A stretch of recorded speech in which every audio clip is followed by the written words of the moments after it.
poor doggy stood dejectedly apart, with his tail between his legs. I didn't know it was Adam's house, and I was so hungry and miserable and tired, he said. But Pussy would not be pacified. She thrust 125 out her ugly claws and tried to scratch her former partner. The dog kept out of her way as much as possible, but she quarreled with him at every opportunity, and at last he determined to tolerate her conduct no longer. I must leave you, Father Adam, he said. Pussy is making my life unbearable. But I want you, said Adam. I'm sorry, said Doggy, firmly, but it is really impossible for me to continue in your service. I've got another situation at the house of Seth. He wants me, too. Won't you make friends with Pussy? Asked Adam. With pleasure, if she will let me, but she won't. You blame each other, said Adam, losing patience. I can't make you out. You look like quarreling forever. Adam's words have proved true. Ever since that time the cat and dog have failed to agree, and Pussy will never consent to be friendly again with Doggy. 126. He put his fingers in his mouth. With a cry, he put his fingers in his mouth to ease the pain and burned his tongue. Page 131. To list. 127. The water babe duck. Floating in a basket on the river Nile, Princess Bathia, the daughter of Pharaoh, king of Egypt, found a tiny little water babe. Princess Bathia was a widow and had no children, and she was so delighted that she took the child home to the palace and brought it up as her own. She called the babe Moses. He was a pretty little boy, full of fun and frolic as he grew up, and he became a favorite with everybody in the palace. Even the cruel King Pharaoh, who had ordered that all the Hebrew boy babes should be drowned, loved to play with him. His ministers of state and magicians, however, frowned when they saw Moses, as soon as he could toddle and talk, making a playmate of the king. They warned Pharaoh that it was dangerous to give a strange child such privileges, but Princess Bathia only laughed at them. So did her mother, the queen, and King Pharaoh took no notice. 128. When Moses was 3 years old, Princess Bathia gave a birthday party in his honor. It was really a big banquet and was attended by the king and queen and all the courtiers. Moses was seated at the head of the table and his eyes open very wide with wonderment at everything he saw. It seemed such a ridiculous lot of solemn fuss to him. He would rather have played on the floor, or climbed onto the table, but of course they would not allow him. What does all this mean? He asked of the king who was seated next to him. Tell me, and he playfully pulled King Pharaoh's beard. The courtiers looked on horrified, and Balaam, the chief magician, cried out, Beware, O king, this is not play. Heed not these words, my father, said the princess. Balaam is ever warning thee. If thou wert to take notice of all that he says, thou wouldst not have a moment's peace. Take our little babe on thy knee and play with him. To please the princess, King Pharaoh did so, and Moses amused himself by playing with the glittering jewels on his majesty's robes. Then he looked up and stared hard at the king's head. What is that? He asked, pointing. That is the royal crown, answered Pharaoh. 129. No, it is not. It is only a funny hat, replied Moses. Beware, chimed in Balaam, solemnly. Let me put the hat on, said Moses, reaching up his little hands, and before they could stop him, he had taken the crown from the king's head and had put it on his own. Princess Bathia and the queen laughed merrily, but Balaam looked very grave. Your Majesty, he said, in a voice trembling with passion, this is not the foolish play of a babe. This child, remember, is not as other children. Came he not from the river? There is meaning in his action. Already does he seek to rob thee of thy royal crown. 'Tis a portent of evil. Pharaoh thoughtfully stroked his beard. What saith Reuel? He asked, turning to his second chief magician. I say the child is but a babe and that this action means nothing, answered Reuel. The queen and the princess agreed with Reuel, who was their favorite, but Balaam would not allow the matter to pass lightly. I, Balaam, am chief of thy counselors, he said, and deeply learned in the mysteries of signs and portents. There is a meaning in all 130 things. Remember, O king, this child is of the Hebrews, and escaped thy decree. This play of his hath a meaning. Should he be permitted to grow up, he will rebel against thee and seek to destroy thy rule. Let him be judged, O king. Thy words are wise, said Pharaoh, who was himself annoyed with Moses, and he ordered 3 judges to try the child for his offense. Moses thought it was a new game, and he clapped his hands gleefully when they took him to the court of justice and stood him in front of the judges. He heard Reuel plead on his behalf, but he did not understand it. I say he is but a babe and does things without meaning, Reuel exclaimed. Put him to the test, and see if he knows the difference between fire and gold. Place before him a dish of fire and a dish of jewels and gold. If he grasps the jewels, it will prove that he is no ordinary child. If he places his hand to the fire, then shall we be assured he is merely a foolish babe. So be it, said Balaam, and if he grasps the jewels, let his punishment be instant death. Pharaoh and the judges agreed, and 2 dishes, one containing burning coals and the other golden precious stones, were brought in and placed before Moses. Everybody looked on, 131 keenly, as Moses stared at the dishes. Princess Bathia made signs to him, but Balaam ordered her to cease, and it was Reuel who comforted her and dried her tears. Take my magic staff, he said, handing to her a stick that seemed to be made of one large precious stone.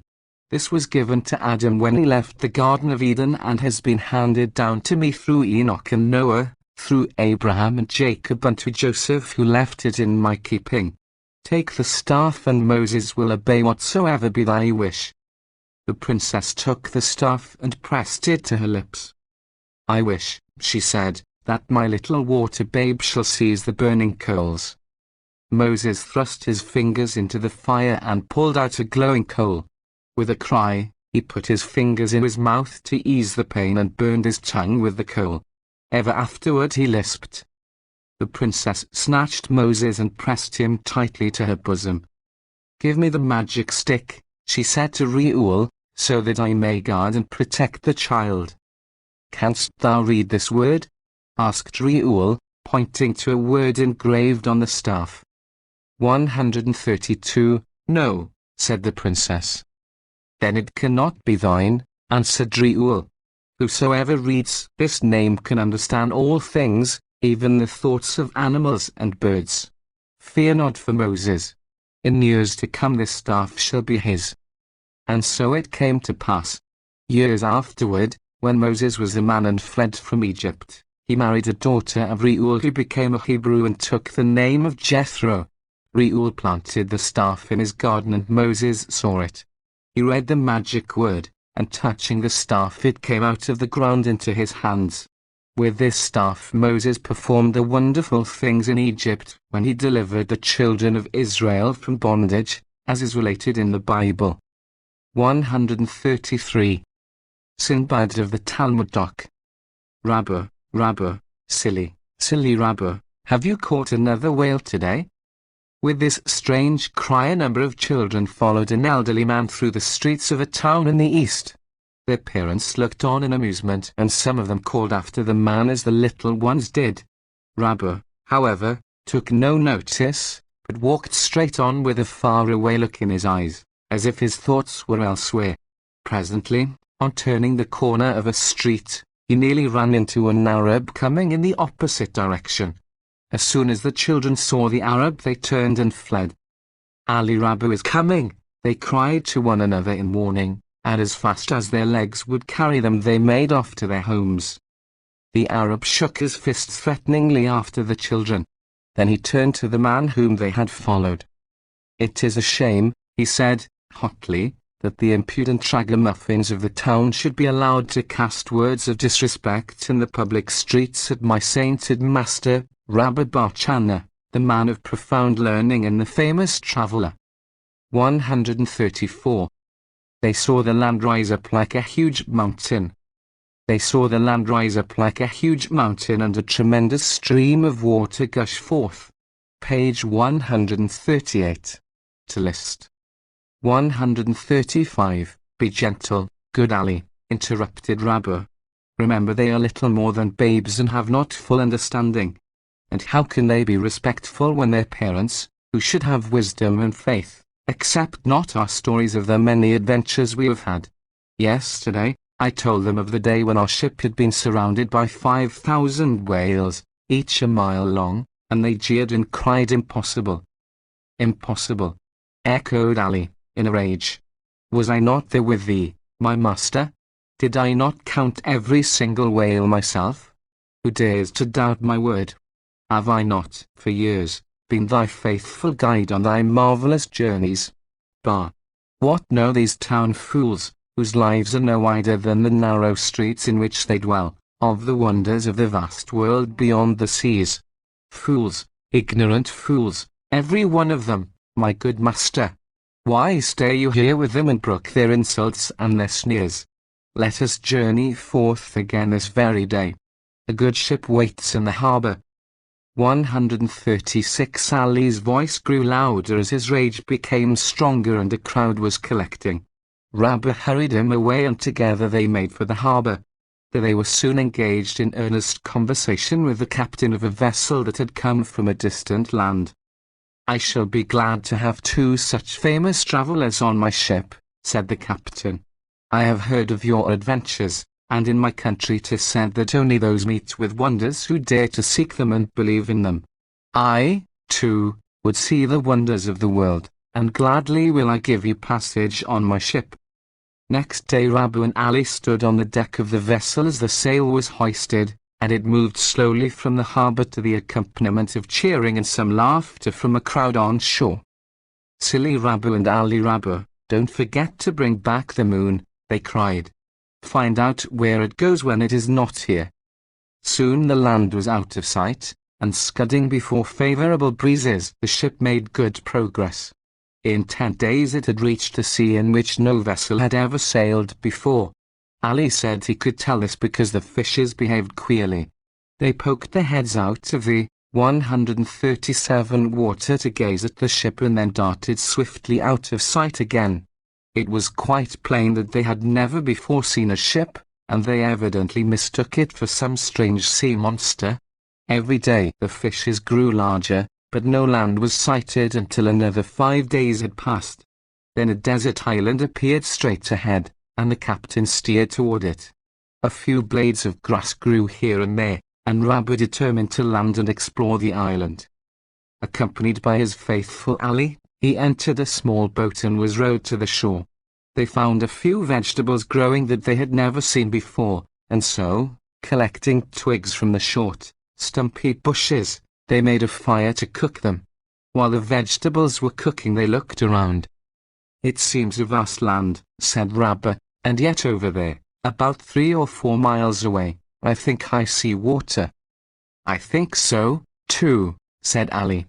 This must be the width of the land, but in the other directions I can see no end. But hark! What sound is that? 'Tis like the rumbling of an earthquake, said Rabbi, and I am sure I felt the ground move. Indeed, it seems to me as if it is heaving up and down, like a living thing. 138. A shout from the boat caused them to look in that direction, and they saw their comrades pointing wildly and calling upon them to come back. Looking in the direction indicated, they saw the land rise up like a huge mountain and a tremendous stream of water gush forth. This is not land, this is a whale, cried Rabbi, in alarm. Our fire has wakened it from slumber. Let us hasten to the ship before the monster plunges and drowns us. They hurried back to the boat and boarded the ship just as the whale began to move. It sank below the waves to quench the fire on its back, but it rose again, and then the vessel found itself in a new danger. It was lying between the body of the monster and one of its fins. Let me take command, said Ali. I know best how to act in times of danger like this. We must avoid being struck by the fin, or we shall be destroyed. We must find which way the monster is moving and go in the opposite direction, otherwise we shall be wrecked when we came to the place where the fin joins the body. There was no sleep for the crew that night. Everyone watched carefully, for the least false move may have meant instant disaster. Luckily the whale began to move on the surface of the 139 sea against the wind, so that the ship, travelling in the opposite direction, had the wind behind it. Swiftly flew the ship before the breeze, but the fin seemed to have no end, although the whale was travelling fast, too. 3 days and 3 nights the ship continued before it came to the end of the fin. Then everyone on board breathed more freely. "That was a lucky escape," said the captain to Rabba. "Speak not too soon," replied the latter. "I have fears yet. We must hasten to get completely away from this monster, but the wind does not favour any alteration of our course." Even as he spoke there was a great commotion in the water, and the whale began to move backward at so fearful a speed that they could scarcely see it. The water was violently agitated and the ship was tossed about as if it were a mere cork. A whole day this lasted. Then the motion grew slower as the head of the whale came past the ship. "See," cried Ali, excitedly. "A small fish is stuck in the nostril of the monster. That is the cause of this commotion. The monster will surely be killed." The agitation of the water now died down, 140, and it was seen that the whale was beginning to turn over. "The monster is dead," said Rabba. "It will float on the waves like a vast desert land and will be a danger to ships." For several days the vessel was compelled to follow the dead whale. Whenever an attempt was made to move away, the current or the wind changed and the carcass of the monster followed the ship. The captain did not like this at all, for it was dangerous in the extreme. He was afraid that the dead whale would strike the vessel and wreck it. At last land was sighted. Not even Rabbi and Ali could recognize the country. They said they had never seen it before. Beautiful cities dotted the shore, but to everybody's alarm, the body of the whale began to float toward the land.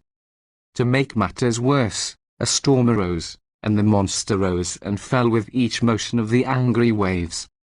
"The cities will be destroyed if the whale strikes them," cried Rabba, "and it is impossible for us to warn the people." Nearer and nearer the whale was driven, while the captain of the ship did his utmost to keep away so as not to be struck by the backwash. 141 At length, with a tremendous crash, the monster was flung by the waves, which had increased to a great height, against the shore. Above the shrieking of the wind could be heard the noise of falling buildings and the wild cries of the people. A huge wave caught the ship and carried it a mile out to sea and then whirled it back again at a speed that made the crew hold their breath in awe. It seemed certain that the vessel would be dashed to pieces on the land, and the crew, with cries of warning and alarm, made haste to lash themselves to the masts. The mighty wave swept over the land, over the ruins of the towns, carrying the ship with it, and finally deposited it among the trees of a dense forest a mile from the shore.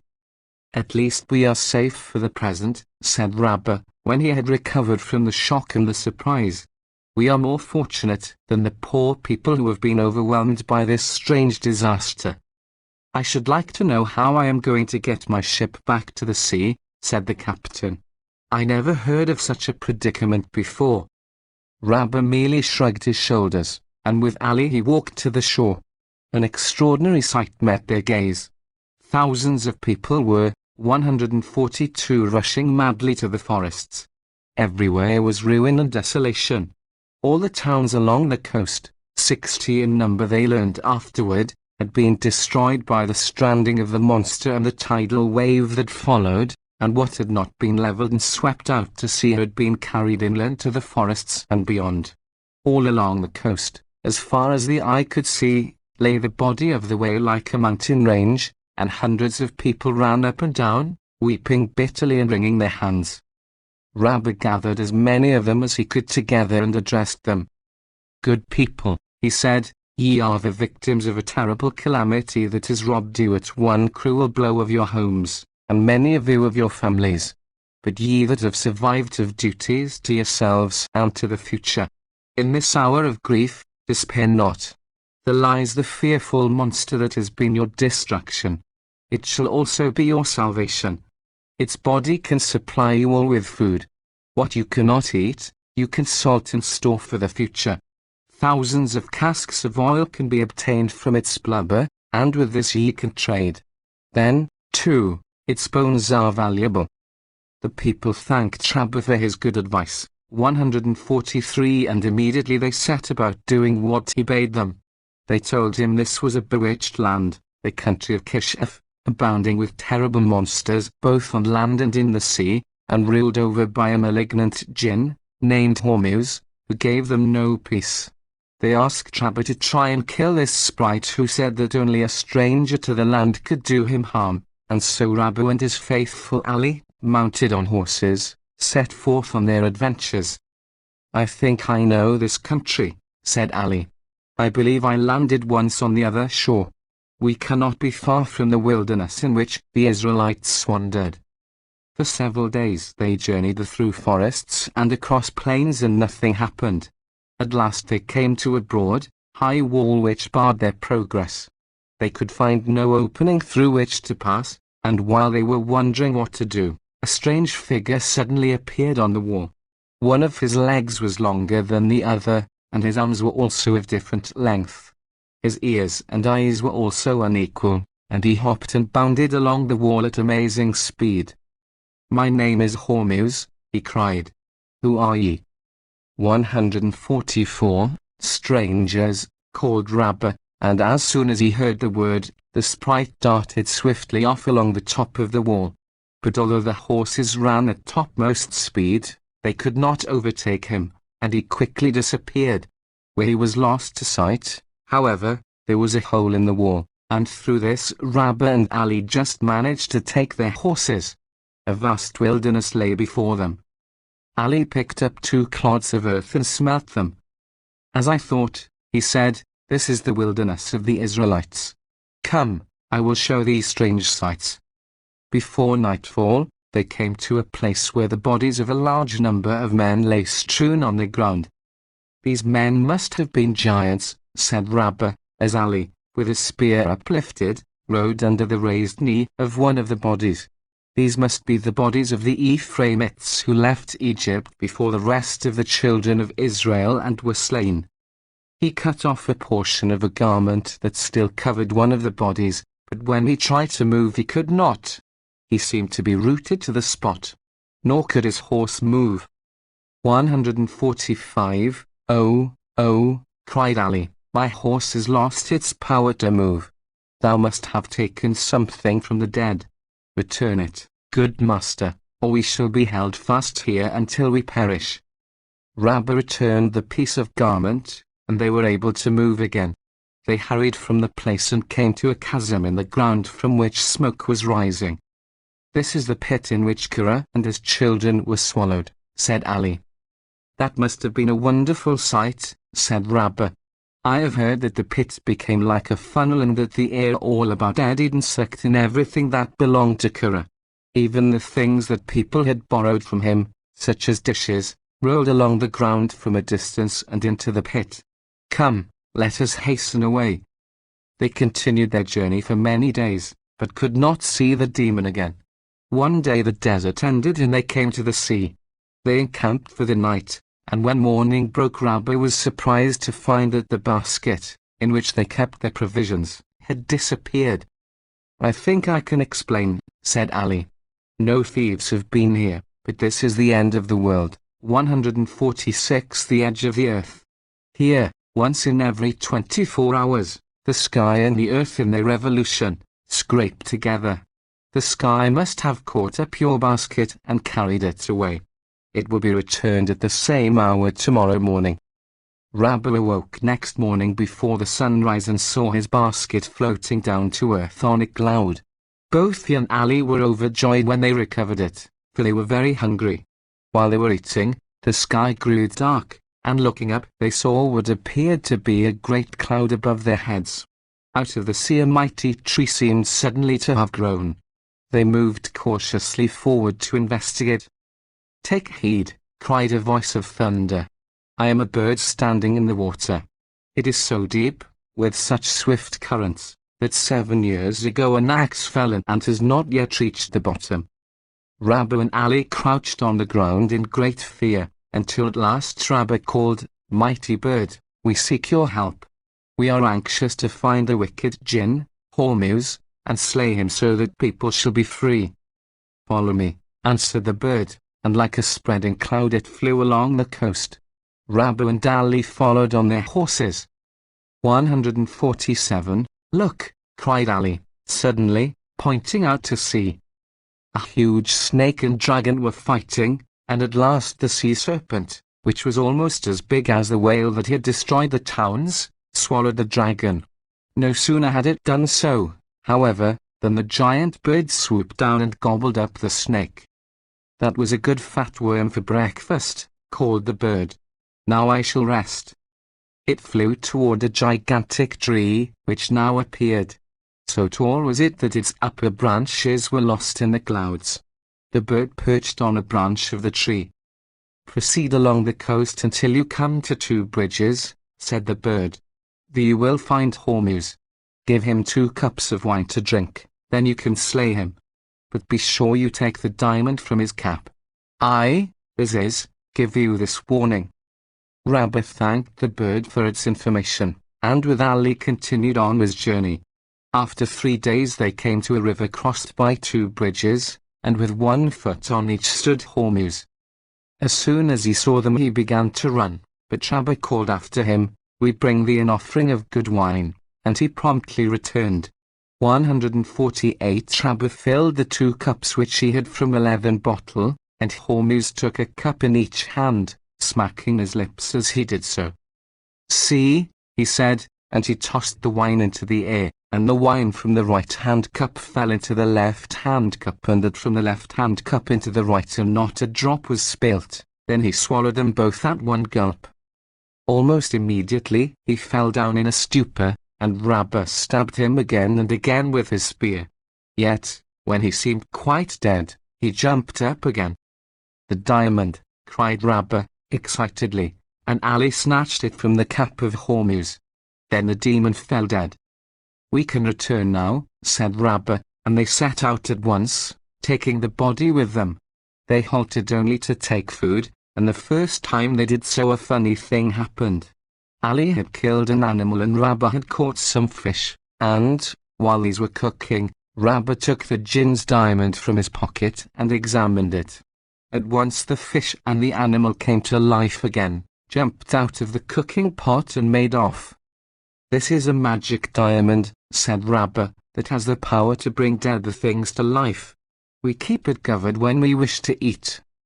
149. They did so, and after long journeying they came in sight of the great wall and at last reached the place from which they had started.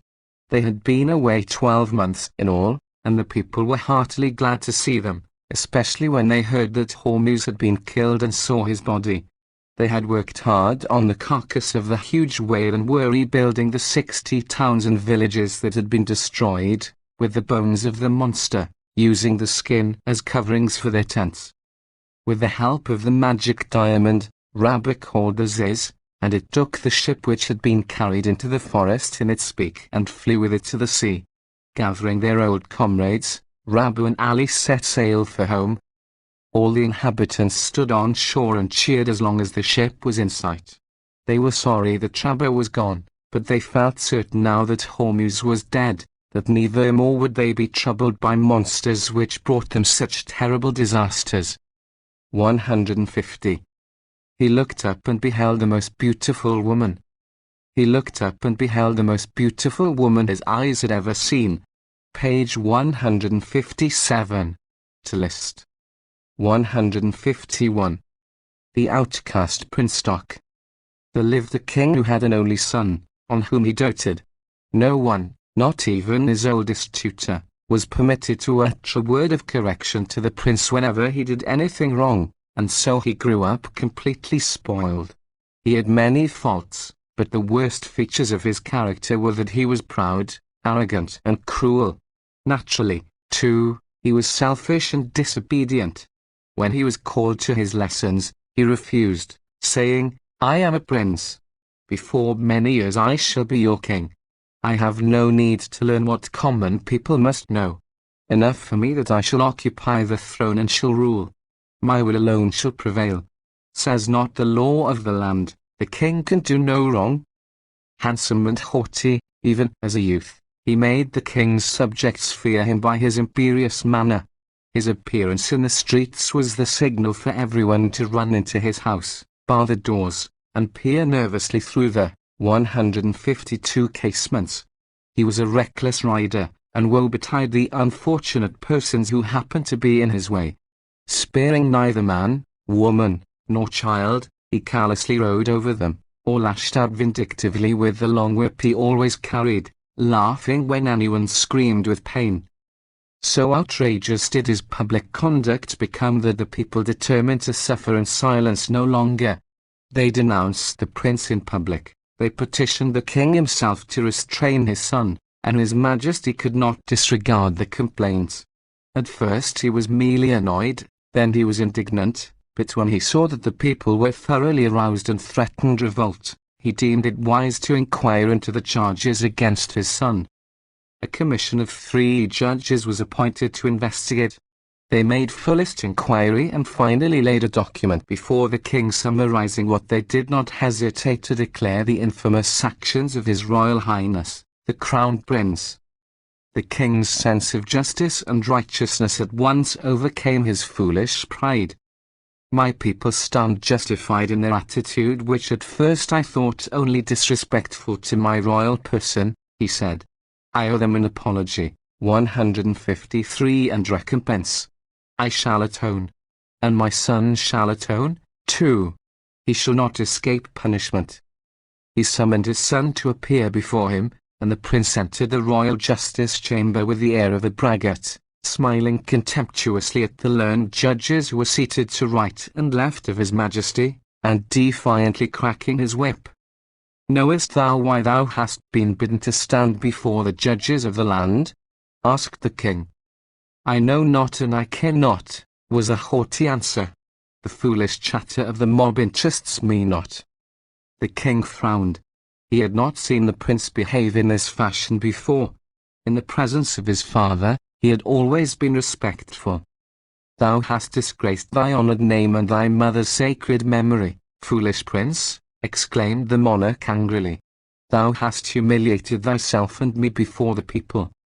Still the prince tried to laugh off the matter as a joke, but he quickly discovered that the king was in no mood for trifling. Standing grave and erect, his majesty pronounced sentence in a loud and firm voice. 154. "Know all men," he said, while all the judges, councillors, officers of state and representatives of the people stood awed to silence, "that it having been proved on indisputable evidence that the prince, my son, hath grievously transgressed against the righteous laws of this land and against the people, my subjects, on whom he hath heaped insult, I have taken counsel with my advisers, the ministers of state, and it is my royal will and pleasure to pronounce sentence. Wherefore, I declare that my son, the prince, shall be cast forth into the world, penniless, and shall not return until he shall have learned how to count 5. And be it further known that none may minister unto his wants should he crave assistance by declaring he is my son, the prince." The prince stood astounded. What did the mysterious sentence mean? None could tell him. The only answer to his inquiries was a shrug of the shoulders, for nobody would speak to him. In the dead of night, with only the stars gazing down on the strange scene, the prince, clad in the cast-off garments of a common labourer, with his golden curls cut off and not a solitary coin in his pocket, was conducted outside the palace grounds and left alone in the road. He was too much dazed to weep. He told 155 himself this was some horrible dream from which he would waken in the morning, to find himself in his own beautiful room, lying on his gilded bed under the richly embroidered silken coverlet. When dawn broke, however, he found himself hungry, tired, and his body painfully stiff, under a hedge. He knew now it was no dream but a reality. He was alone and friendless, with no means of earning his food. He understood then what hardships the poor were compelled to undergo, and he began to realize how he had made them suffer, and how, in turn, he was now to pay a heavy price for his brutal treatment of the people. All that day he wandered aimlessly, until, footsore and exhausted, he sank down at the door of a wayside cottage and begged for food and shelter. These were given to him, and next day he was set to work in the fields. But his hands were not used to labor, and he was sent adrift, his fellow workers jeering at him. With a heavy heart, and his pride humbled, he set forth again to learn the mystery of how to count 5. Long days and endless nights, through the heat of the summer, through the snows of winter, the autumnal rains and cold blasts of early spring, he wandered. 156 a whole year passed away, and he had learned nothing. In truth, he had almost forgotten why he was aimlessly drifting from place to place, farther and farther from his home. Hunger and thirst were more often than not his daily portion, and the cold earth by night was frequently his couch. Time seemed to drag along without meaning, and oft-times for a week he heard not the sound of a human voice. He was a beggar, generally accepting gratefully what was given to him, sometimes with harsh words, often with kindly expressions. When he could, he worked, doing anything for small coins, for a rabbi, who had taken compassion on him, had said, "Do any honest work, however repugnant it may at first seem, rather than say haughtily, 'I am the son of a rich father.'" For a moment he wondered whether the rabbi had guessed his secret, but the learned man said to him he was but repeating a maxim from the Talmud. Exactly a year from the date of his sentence, as well as he could keep count, the prince found himself in a strange land on the outskirts of a great city. There he fell in with a beggar who hailed him as a brother. "Come with me," said the beggar. "I know 157 the law of our fraternity as few do. I know where to obtain the best food and shelter for naught. Here, in this city, a beautiful and noble princess has established a place where all wayfarers may rest and refresh. None are turned away. I will take you thither." The beggar was as good as his word, and the prince enjoyed the best meal and the most comfortable shelter since he had been an outcast. Overcome with emotion at the thoughts which were conjured up, he retired into a corner and wept. Suddenly he heard a voice of entrancing sweetness say, "Why do you weep?" He looked up and beheld the most beautiful woman his eyes had ever seen. Instinctively, he rose and bowed low, but made no answer. "The princess speaks. It is your duty to answer," said another voice, that of an attendant. A princess. Of course, none but a princess could be so fair. And what a sympathetic voice she possessed. As a prince, he remembered, he had spoken harshly as a rule, and had never visited any of the charitable institutions. "You must have a history," said the princess, kindly. "Tell it to me. If it is to be kept a secret, you may place confidence in me. I shall not betray you." 158 The prince was on the point of telling her everything, but he hesitated and said, "Alas! I am an unhappy, wandering beggar, as you see, O most gracious princess. But pity me not. I am not worthy of your kind thoughts. A year ago I dwelt in a beautiful house. I was the only son of a rich merchant, and my father lavished all his love and wealth on me. But I was wicked. I was unkind to people, and I was cast forth and ordered not to return until I had learned to count 5. I have not yet learned. I am doomed to a wretched life. That is the whole of my history." "Strange," murmured the princess. "I will help thee if I can." Next day she came again to the shelter, and with her was the rabbi who had given the prince good counsel. The rabbi made no sign that he had seen the stranger before. "This sage of the Jews is a wise man and will teach thee," said the princess, and, at her bidding, The prince repeated what he had said the previous night. "It is a simple lesson," said the rabbi, "so absurdly simple, unfortunately, that proud people overlook it. Tell me, my son," he added, "hast thou experienced hunger?" 159, "That I have," returned the prince, sadly. "Then canst thou count 1. Dost thou know what it is to feel cold?" "I do." 2. Canst thou count? Tell me, further, dost thou know what kindness of heart is? "That have I received from the poorest and also from the gracious princess." "Thou hast proceeded far in thy lesson," said the rabbi. "Thou canst now count 3. Hast thou ever felt gratitude?" "Indeed I have, often during this past year, and now most particularly." 4 is now the toll of thy count," said the rabbi. "Tell me, my son, hast thou learned the greatest lesson of all? Dost thou feel humble in spirit?" With tears in his eyes, the prince answered, "I do, most sincerely." "Then hast thou truly learned to count 5. Return to thy father. He must be a wise and just man to impose on thee this lesson. He will assuredly forgive thee. Go, with my blessing." And the rabbi raised his hands above the young man's head and uttered a benediction. "Take also my good wishes," said the princess, and she offered him her hand to kiss. 160, "Gracious princess," he said, "it is not meet that a beggar in rags should speak what is in his heart. But I shall return, and if thou deemest me worthy, perchance thou wilt grant a request that I shall make." "Perchance," replied the princess, with a laugh. The prince made haste to return to his father's palace and related all his adventures.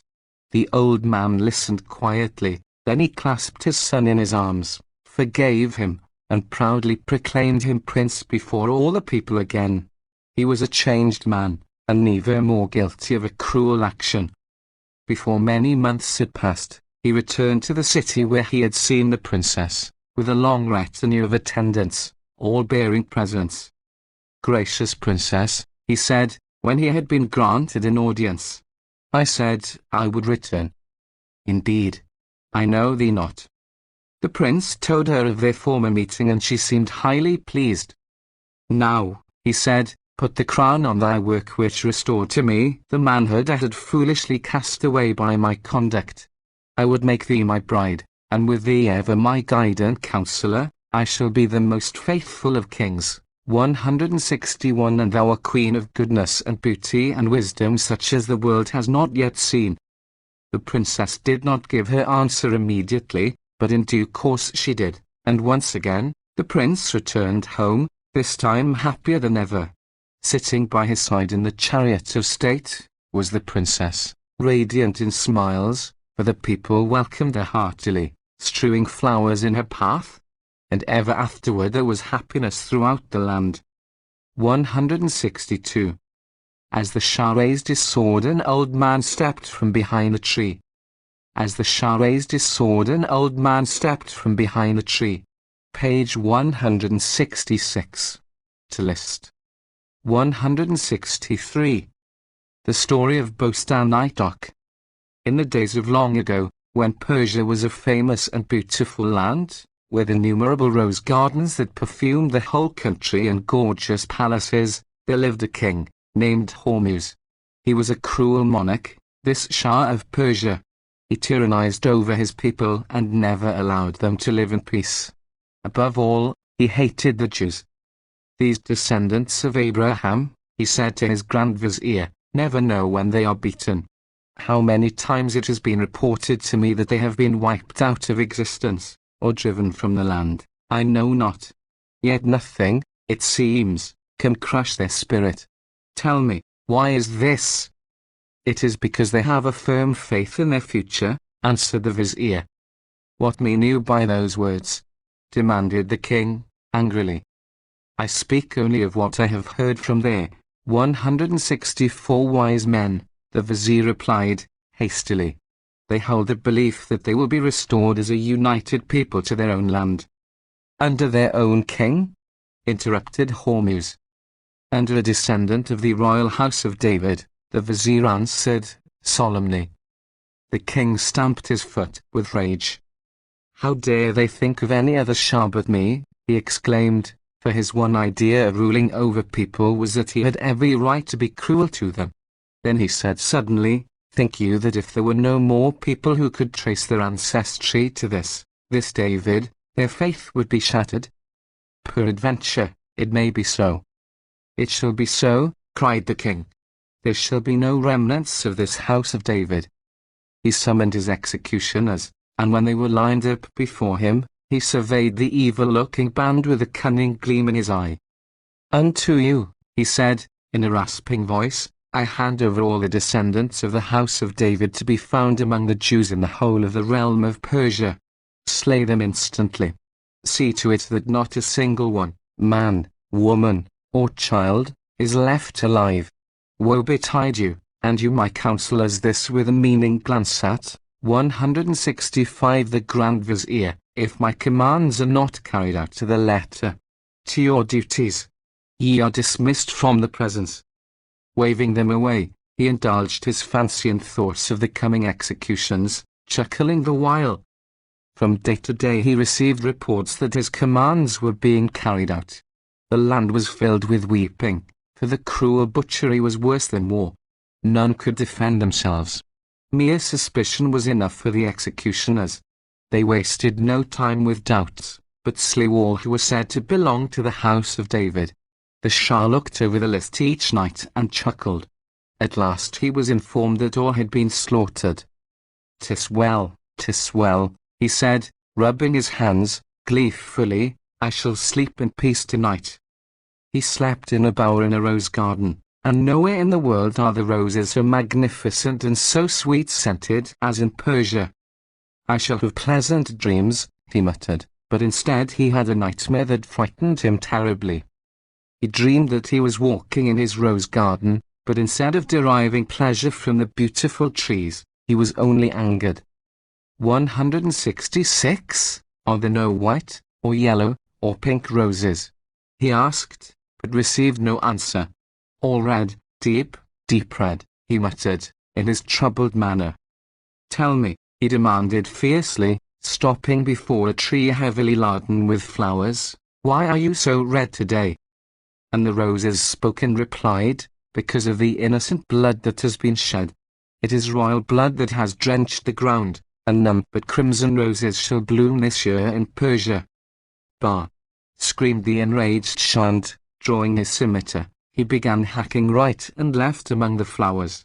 The beautiful blooms fell to the ground in great showers until the garden was so littered with the red petals that it seemed flooded with a pool of blood.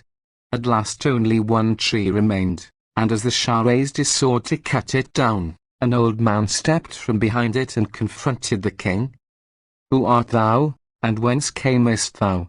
The monarch asked fiercely. No answer did the old man make. Gazing sternly into the eyes of the Shah, he raised his hand suddenly and unexpectedly, and struck the king such a violent blow that he fell sprawling, 167 to the ground.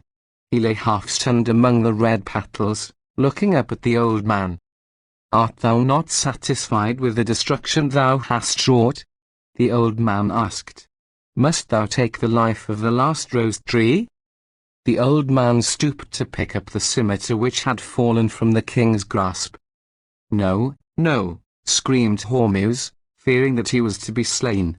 He scrambled to his knees and with clasped hands pleaded to the old man. Take not my life, he begged. Spare me, and I shall spare the last tree and cherish it tenderly. So be it, said the old man, holding the sword above his head. It dropped to the ground, and looking up, Hormuz saw that the stranger had vanished. The Shah awoke. His body trembled with fear, his head was racked by a burning pain. He looked round shudderingly to see if the angry old man still stood above him with the threatening sword. Then he sent for his wizards. Expound to me my horrid dream, he said. Their interpretations, however, did not please him. Ye are fools, he cried. Make search and find me a man of wisdom who understands these mysteries. Seek a sage among the Jews. 168 The royal servants hastened to do the king's bidding. Full well they knew that when Hormuz was in a rage, lives were quickly forfeit. They seized the aged rabbi of the city and brought him before the Shah. "Canst thou interpret dreams?" asked the king, abruptly, dispensing with the usual ceremonies. "I can explain the meaning of certain things," returned the rabbi. "Then fail not to unravel the mystery of my dream," said Hormuz, and he related it. "The secret I must know," he concluded, but he stopped. He was afraid to add the usual threat of death at morning. "'Tis a simple dream," said the rabbi, slowly. "The things of which men, and even kings are but men, dream in their sleep are connected with the deeds performed by day. Thy garden represents the house of David which thou hast sought to destroy.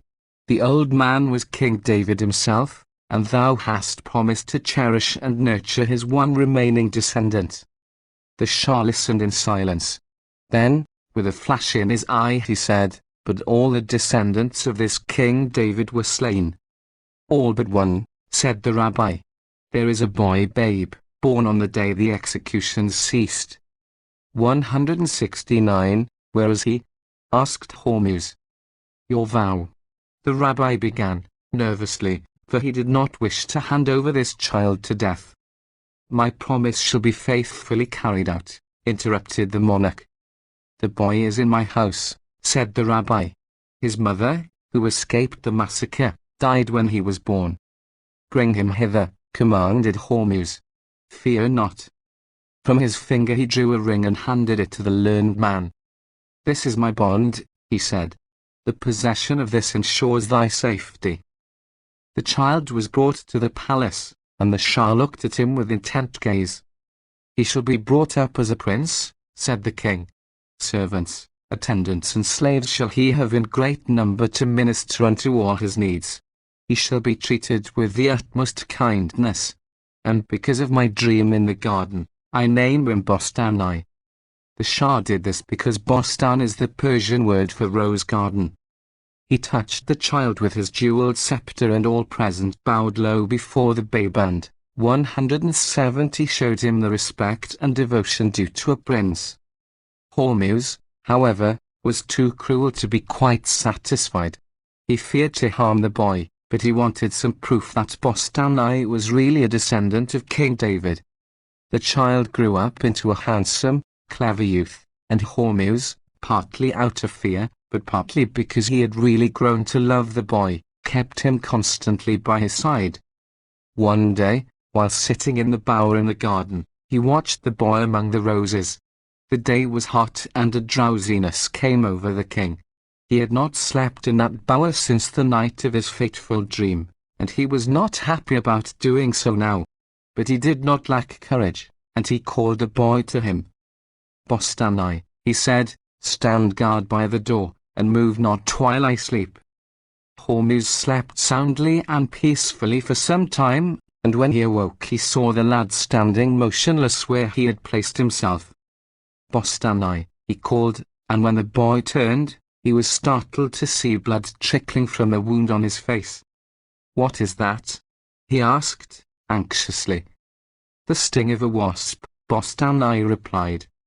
171 Is it not painful? For answer, the boy only smiled. "How did it happen?" asked the king. "The wasp stung me while I stood guard." "But couldst thou not brush it away?" "No," replied the boy, proudly. "King David was my ancestor, and in the presence of a king I must stand motionless until bidden to make any movement." Then, before the king could catch him, he swooned from loss of blood, and fell to the ground. He soon recovered, however, and the Shah's doubts were set at rest. "I know now thou art truly of the house of David," he said, for none other could have shown such fortitude. Bostani became the Shah's favorite, and when he grew up he was made the ruler of a province. He lived happily, and through him the Jews of the land also lived in prosperity and peace. 172. Behind him a fierce roar indicated that the lion was in pursuit. Behind him a fierce roar indicated that the lion was in pursuit. Page 176. To list. 173. From shepherd boy to king doc. On a desolate plain, a little shepherd boy stood alone. His day's work was over and he had wandered through field and forest listening to the twittering of the birds and the soft sound of the summer breezes as they gently swayed the branches of the trees. He seemed to understand what the birds were saying, and the murmuring of the brook that wound its way through the forest was like a message of nature to him. Sweet sounds were always in his ears, his heart was ever singing, for the shepherd boy was a poet. At times he would turn around sharply, thinking he had heard someone calling. One day he was quite startled. "David, David," he thought he heard a voice calling, "Thou shalt be king of Israel." But he could see nothing, except the trees and the flowers, and so he left the forest and stood in a desolate plain. In the distance he saw a very high hill, and as he approached nearer, he, 174, noticed on the summit a tall tree, without branches or leaves. With great difficulty he climbed the hill. It was quite smooth, bare of vegetation and without rocks, and little David noticed that it gave forth none of those sweet sounds like music that came from other hills. The summit gained, he looked at the tree in wonderment. It was not of wood, but of horn. "'Tis strange," said the boy. "This must be a magic mountain. No tree, or flower, or shrub, can grow in this barren earth." He tried to dig a clod of earth out of the ground, but could not do so, even with his knife, for the ground was as hard as if covered with tough hide. David was greatly puzzled, but, being a boy of courage, he did not begin to run down the mountain. "I wonder what will happen if I stay here," he said, and he seated himself at the foot of the mysterious horn that grew at the summit and looked about him. Then he noticed a most peculiar thing. The ground was rising and falling in places as if moved by some power beneath. Listening intently, he also heard a curious rumbling noise, and then a loud-sounding swish. At the same 175 time he saw something rising from the other end of the mountain and whirl through the air.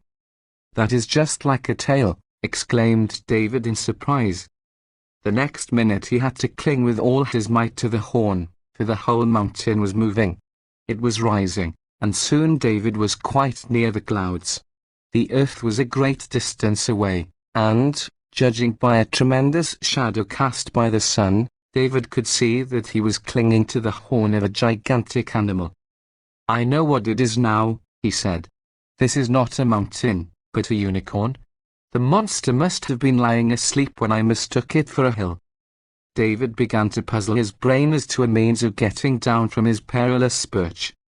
"I must wait," he said, "until the animal feeds. He will surely lower his head to the ground then, and I will slip off." But a new terror awaited him. The roar of a lion was heard in the distance, and David found that he could understand it. "Bow to me, for I am king of the beasts," the lion roared. The lion, however, was so small compared with the unicorn that David could scarcely see it. The 176 unicorn, as soon as it heard the command, began to lower its head, and soon David was enabled to slip to the ground. To his alarm he found himself just in front of the lion. The king of the beasts stood before him with blazing eyes, lashing its sides with his tail. David lost not a moment. Drawing his knife from his belt, the brave boy advanced boldly toward the lion.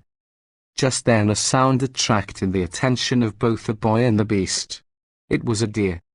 "I will save thee, boy," it cried. "Mount my back and trust to my speed." Before the lion could recover from its surprise, David had sprung on to the back of the deer, which started to run at lightning speed. David clung tightly to its back. Behind him a fierce roar indicated that the lion was in pursuit. Across the desolate plain and through the forest the chase continued, and when David came within sight of human habitations again, the deer stopped. "Thou art safe now," the deer said to him. "Thou art to become king, and my command was to save thee. Fear not, I will lead the lion astray." David thanked the deer that had so gallantly saved his life, and as soon as he had slid from its back it dashed off again, faster than ever, 177 with the lion still in pursuit. Soon both were out of sight. David sang light-heartedly as he returned to his humble home, and years afterward, when he was king of Israel and remembered his escape, he put the words of his song into one of his psalms. 178.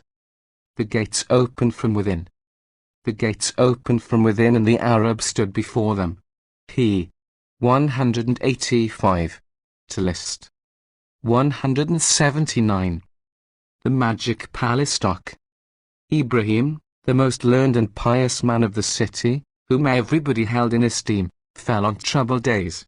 To none did he speak of his sufferings, for he was proud and would have been compelled to refuse the help which he knew would have been offered to him. His noble wife and 5 faithful sons suffered in silence, but Ibrahim was sorely troubled when he saw their clothes wearing away to rags and their bodies wasting with hunger. One day Ibrahim was seated in front of the holy book, but he saw not the words on its pages. His eyes were dimmed with tears and his thoughts were far away. He was daydreaming of a region where hunger and thirst and lack of clothes and shelter were unknown. He sighed heavily, and his wife heard. "My dear husband," she said to him gently, "we are starving. You must go forth to seek quick for the sake of our 5 little sons."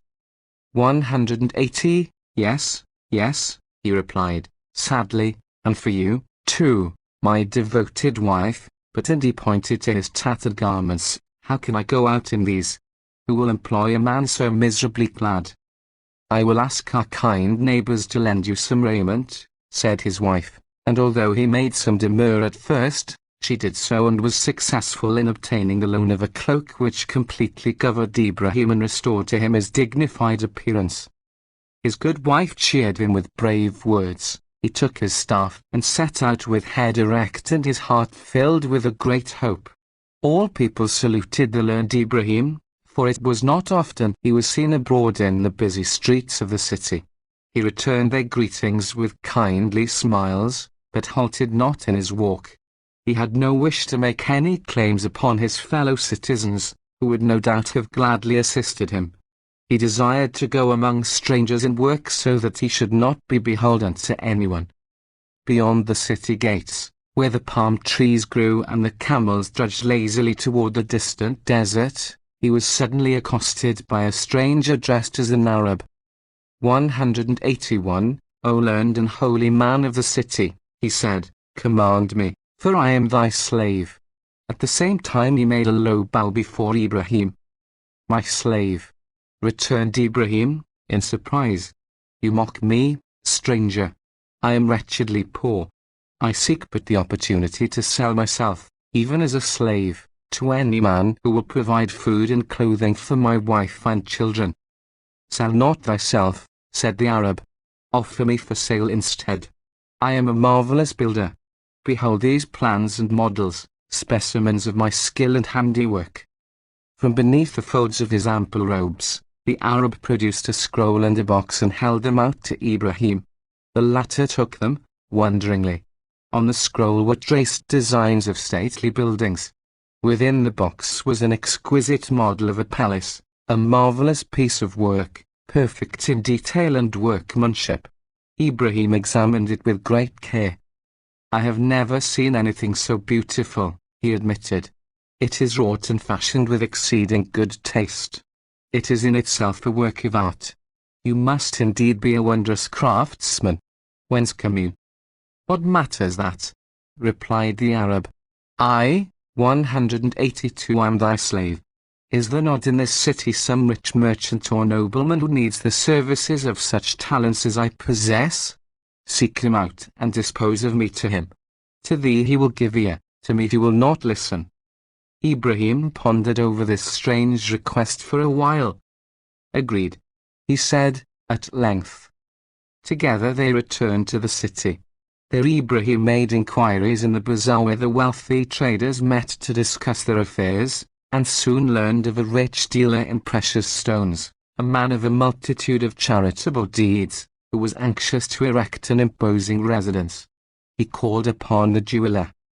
"Noble sir," he said, "I hear that it is thy intention to erect a palace the like of which this city has not yet seen, an edifice that will be an everlasting joy to its possessor, a delight to all who gaze upon it, and which will bring renown to this city." "That is so," said the merchant. "You have interpreted the desire of my heart as if you had read its secret. I would fain dedicate to the uses of the ruler of this city a palace that will shed luster on his name."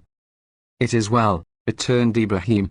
"I have brought 183 the an architect and builder of genius. Examine his plans and designs. If they please thee, as assuredly they will, purchase the man from me, for he is my slave." The jeweler could not understand the plans on the scroll, but on the model in the box he feasted his eyes for several minutes in speechless amazement. "It is indeed remarkable," he said at last. "I will give thee 80,000 gold pieces for thy slave, who must build for me just such a palace." Ibrahim immediately informed the Arab, who at once consented to perform the task, and then the pious man hastened home to his wife and children with the good news and the money, which made him rich for the rest of his days. To the Arab the jeweler said, "Thou wilt regain thy liberty if thou wilt succeed in thy undertaking. Begin at once. I will forthwith engage the workman." "I need no workman," was the Arab's singular reply. "Take me to the land whereon I must build, and tomorrow thy palace shall be complete." "Tomorrow?" "Even as I say," answered the Arab. 184 The sun was setting in golden glory when they reached the ground, and pointing to the sky the Arab said, "Tomorrow, when the great orb of light rises above the distant hills, its rays will strike the minarets and domes and towers of thy palace, noble sir. Leave me now. I must pray." In perfect bewilderment, the merchant left the stranger. From a distance he watched the man devoutly praying. He had made up his mind to watch all the night, but when the moon rose, deep sleep overcame him and he dreamed. He dreamed that he saw myriads of men swarming about strange machines and scaffolding which grew higher and higher, hiding a vast structure. Ibrahim dreamed, too, but in his vision one figure, that of the Arab, stood out above all other things. Ibrahim scanned the features of the stranger closely. He followed, as it were, the man's every movement. He noticed how all the workmen and particularly the supervisors did the stranger great honor, showing him the deference due to one of the highest position. And with grave and dignified mien, the Arab responded kindly. From the heavens a bright light shone upon the scene, the radiance being softest wherever the Arab stood. In his dream, it so appeared to Ibrahim. He, 185, rose from his bed, went out into the night, and approached the palace magically rising from the waste ground beyond the city. Nearer and nearer his footsteps took him, until he stood beside the Arab again. One of the chief workmen approached and addressed the stranger by name. Then it was Ibrahim understood, and he awoke. The sun was streaming in through the lattice of his bedroom. He sprang from his bed and looked out upon a magnificent spectacle.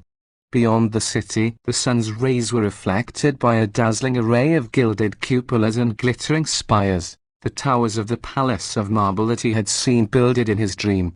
Instantly, he went out and made haste to the palace to assure himself that his dream was really over. Ibrahim and the jeweler arrived before the gates at the same moment. They stood speechless with amazement and admiration before the model of the Arab grown to immense proportions.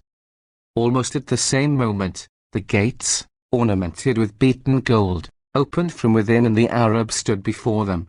Ibrahim bent low his head. The Arab addressed the merchant. "Have I fulfilled my promise and earned my freedom?" he asked.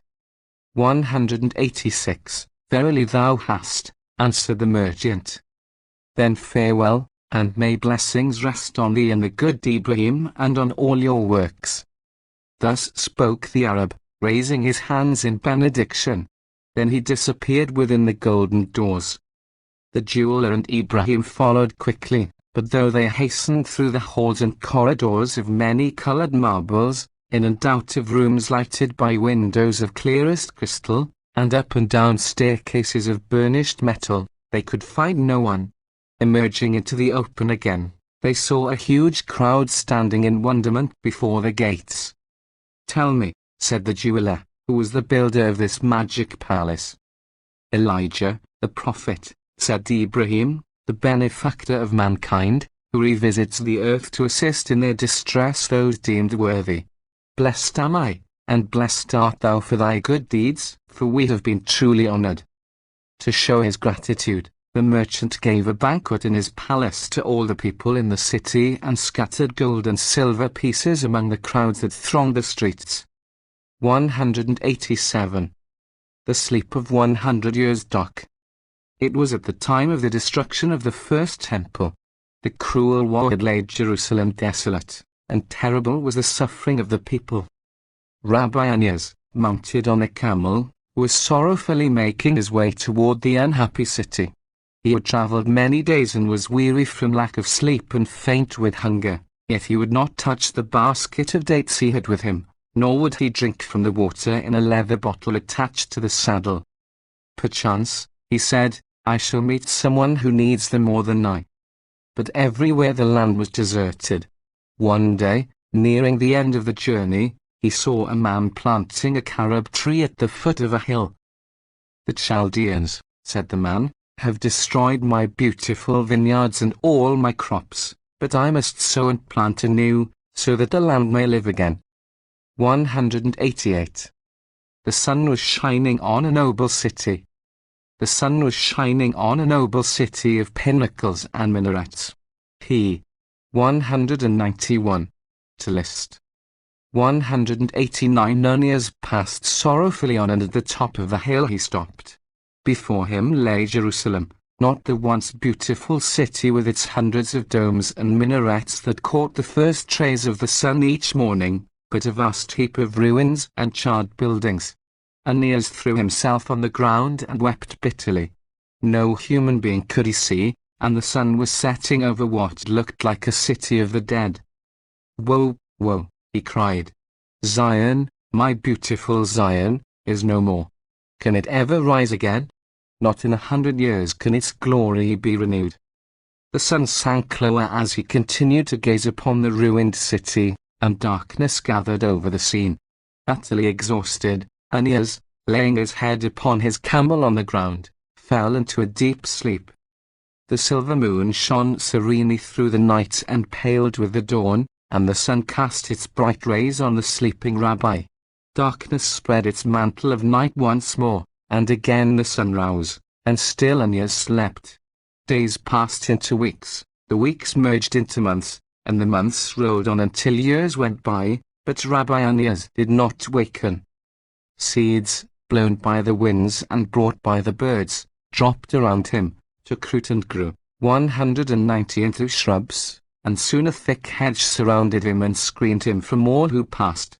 A date that had fallen from his basket took root also, and in time there rose a beautiful palm tree which cast a shade over the sleeping figure. And thus 100 years rolled by. Suddenly, Onias moved, stretched himself, and yawned. He was awake again. He looked around confused. "Strange," he muttered. "Did I not fall asleep on a hill overlooking Jerusalem last night? How comes it now that I am hemmed in by a thicket and am lying in the shade of this noble date palm?" With great difficulty he rose to his feet. "Oh, how my bones do ache!" he cried. "I must have overslept myself. And where is my camel?" Puzzled, he put his hand to his beard. Then he gave a cry of anguish. "What is this? My beard is snow white and so long that it almost reaches to the ground." He sank down again, but the mound on which he sat was but a heap of rubbish and collapsed under his weight. Beneath it were bones. Hastily clearing away the rubbish, he saw the skeleton of a camel. 191. "This surely must be my camel," he said. "Can I have slept so long? The saddlebags have rotted, too. But what is this? and he picked up the basket of dates and the water bottle. The dates and the water were quite fresh. "This must be some miracle," he said. "This must be a sign for me to continue my journey. But, alas, that Jerusalem should be destroyed." He looked around and was more puzzled than ever. When he had fallen asleep, the hill had been bare of vegetation. Now it was covered with carob trees. "I think I remember a man planting a carob tree yesterday," he said. "But was it yesterday?" He turned in the other direction and gave a cry of astonishment. The sun was shining on a noble city of glittering pinnacles and minarets, and around it were smiling fields and vineyards. "Jerusalem still lives," he exclaimed. "Of a truth I have been dreaming that it was destroyed. Praise be to God that it was but a dream." With all speed he made his way across the plain to the city. People looked at him strangely and pointed him out to one another, and the children ran after him and called him names he did 192 not understand. But he took no notice. Near the outskirts of the city he paused. "Canst thou tell me, father," he said to an old man, "which is the house of Aeneas, the rabbi?" "'Tis thy wit, or thy lack of it, that makes thee call me father," replied the man. "I must be but a child compared with thee." Others gathered around and stared hard at Aeneas. "Didst thou speak of Rabbi Aeneas?" asked one. "I know of one who says that was the name of his grandfather. I will bring him." He hastened away and soon returned with an aged man of about 80. "Who art thou?" Aeneas asked. "Aeneas is my name," was the reply. "I am called so in honor of my sainted grandfather, Rabbi Aeneas, who disappeared mysteriously 100 years ago, after the destruction of the first temple." "100 years," murmured Aeneas. "Can I have slept so long?" "By thy appearance, it would seem so," replied the other Aeneas. "The temple has been rebuilt since then." "Then it was not a dream," said the old man. 193 They led him gently indoors, but everything was strange to him. The customs, the manners, the habits of the people, their dress, their talk, was all different, and every time he spoke they laughed. "Thou seemest like a creature from another world," they said. "Thou speakest only of the things that have long passed away." One day he called his grandson. "Lead me," he said, "to the place of my long sleep. Perchance I will sleep again. I am not of this world, my child. I am alone, a stranger here, and would fain leave ye." Taking the dates and the bottle of water which still remained fresh, he made his way to where he had slept for 100 years, and his prayer for peace was answered. He slept again, but not in this world will he awaken. 194. He heard a cry of alarm. He heard a cry of alarm and saw a huge stone fall on the soldier riding behind him. Page 201. To list. 195. King for 3 days. Godfrey de Bouillon was a famous warrior, a daring general and bold leader of men, who gained victories in several countries. And so, in the year 1095, when the first crusade came to be arranged, he was entrusted with the command of one of the armies and led it across Europe in the historic march to the Holy Land. Like many a great soldier of his period, Godfrey was a cruel man, and, above all, he hated the Jews. "In this, our holy war," he said to his men, "we shall slay all the children of Israel wherever we shall fall in with them. I shall not rest content until I have exterminated the Jews." True to his inhuman oath, Godfrey and his soldiers massacred large numbers of Jews. They did this without pity or mercy, saying, "We are performing a sacred duty, for we have the blessings of the priests on our enterprise." Godfrey felt sure he would be victorious, but, 196, he also wanted to obtain the blessing of a rabbi. It was a curious desire, but in those days such things were not considered at all strange, and so Godfrey de Bouillon sent for the learned Rabbi Solomon ben Isaac, better known by his world-famed name of Rashi. Rashi, one of the wisest sages of the Jews, came to Godfrey, and the two men stood facing each other. "Thou hast heard of my undertaking to capture Jerusalem," said Godfrey, haughtily. "I demand thy blessing on my venture." "Blessings are not in the gift of man, they are bestowed by heaven, on worthy objects," answered Rashi. "Trifle not with words," retorted the warrior, "or they may cost thee dear. A holy man can invoke a blessing." But Rashi was not afraid. He was becoming an old man then, but he was as brave as this swaggering soldier, and he faced Godfrey unflinchingly. "I can make no claim on the God of Israel on behalf of one who has sworn to destroy all the descendants of his chosen people," he said. "So, ho!" exclaimed Godfrey, "you defy me." But he stopped his angry words abruptly. 197 He had no wish to quarrel with any holy man, for that might make him nervous. And nervousness, then, was misunderstood as superstition. Besides, the rabbi might curse him. "If you will not bless," he said, "perhaps you will deign to raise the veil of the future for me. You wise men of the Jews are seers and can foretell events, so they say. 100,000 chariots filled with soldiers brave, determined and strong, are at my command. Tell me, shall I succeed, or fail?" "Thou wilt do both," Rashi replied. "What mean you?" demanded Godfrey, angrily. "This: Jerusalem will falter thee.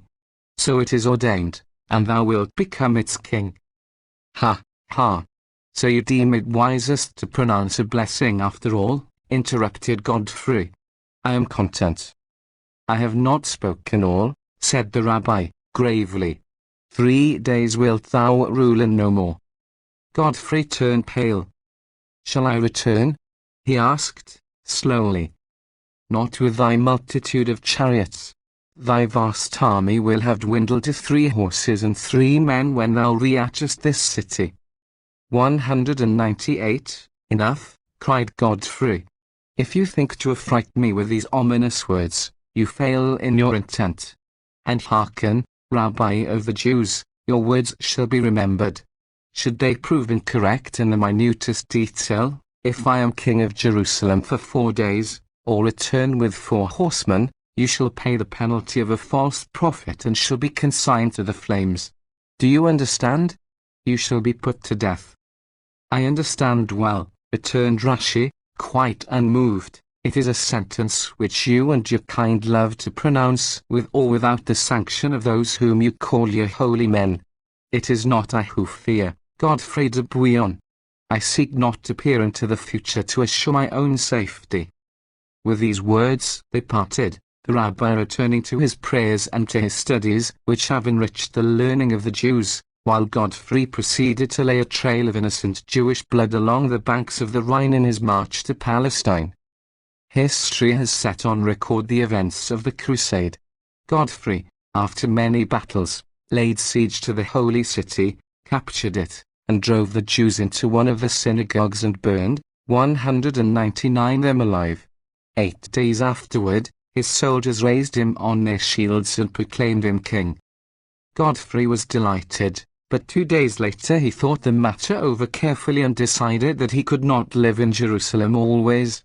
So next day he called together his captains and said, "You have done me great honor, but I must return to Europe, and it would be more befitting that I should be styled Duke of Jerusalem and guardian of the holy city than its sovereign." That night, however, he suddenly remembered the prediction of Rashi. "For 3 days I have been king of Jerusalem," he muttered. The rabbi of the Jews spoke truth. He could not help wondering whether the rest of the prophecy would be fulfilled, and he became moody. He was joyful when he gained a victory, but there came also disasters, and he was plunged into despondency. The reverses affected the buoyancy of his troops, disease decimated their ranks, and desertions further depleted in numbers. Slowly but surely his mighty army dwindled away to a mere handful of dissatisfied men and decrepit horses.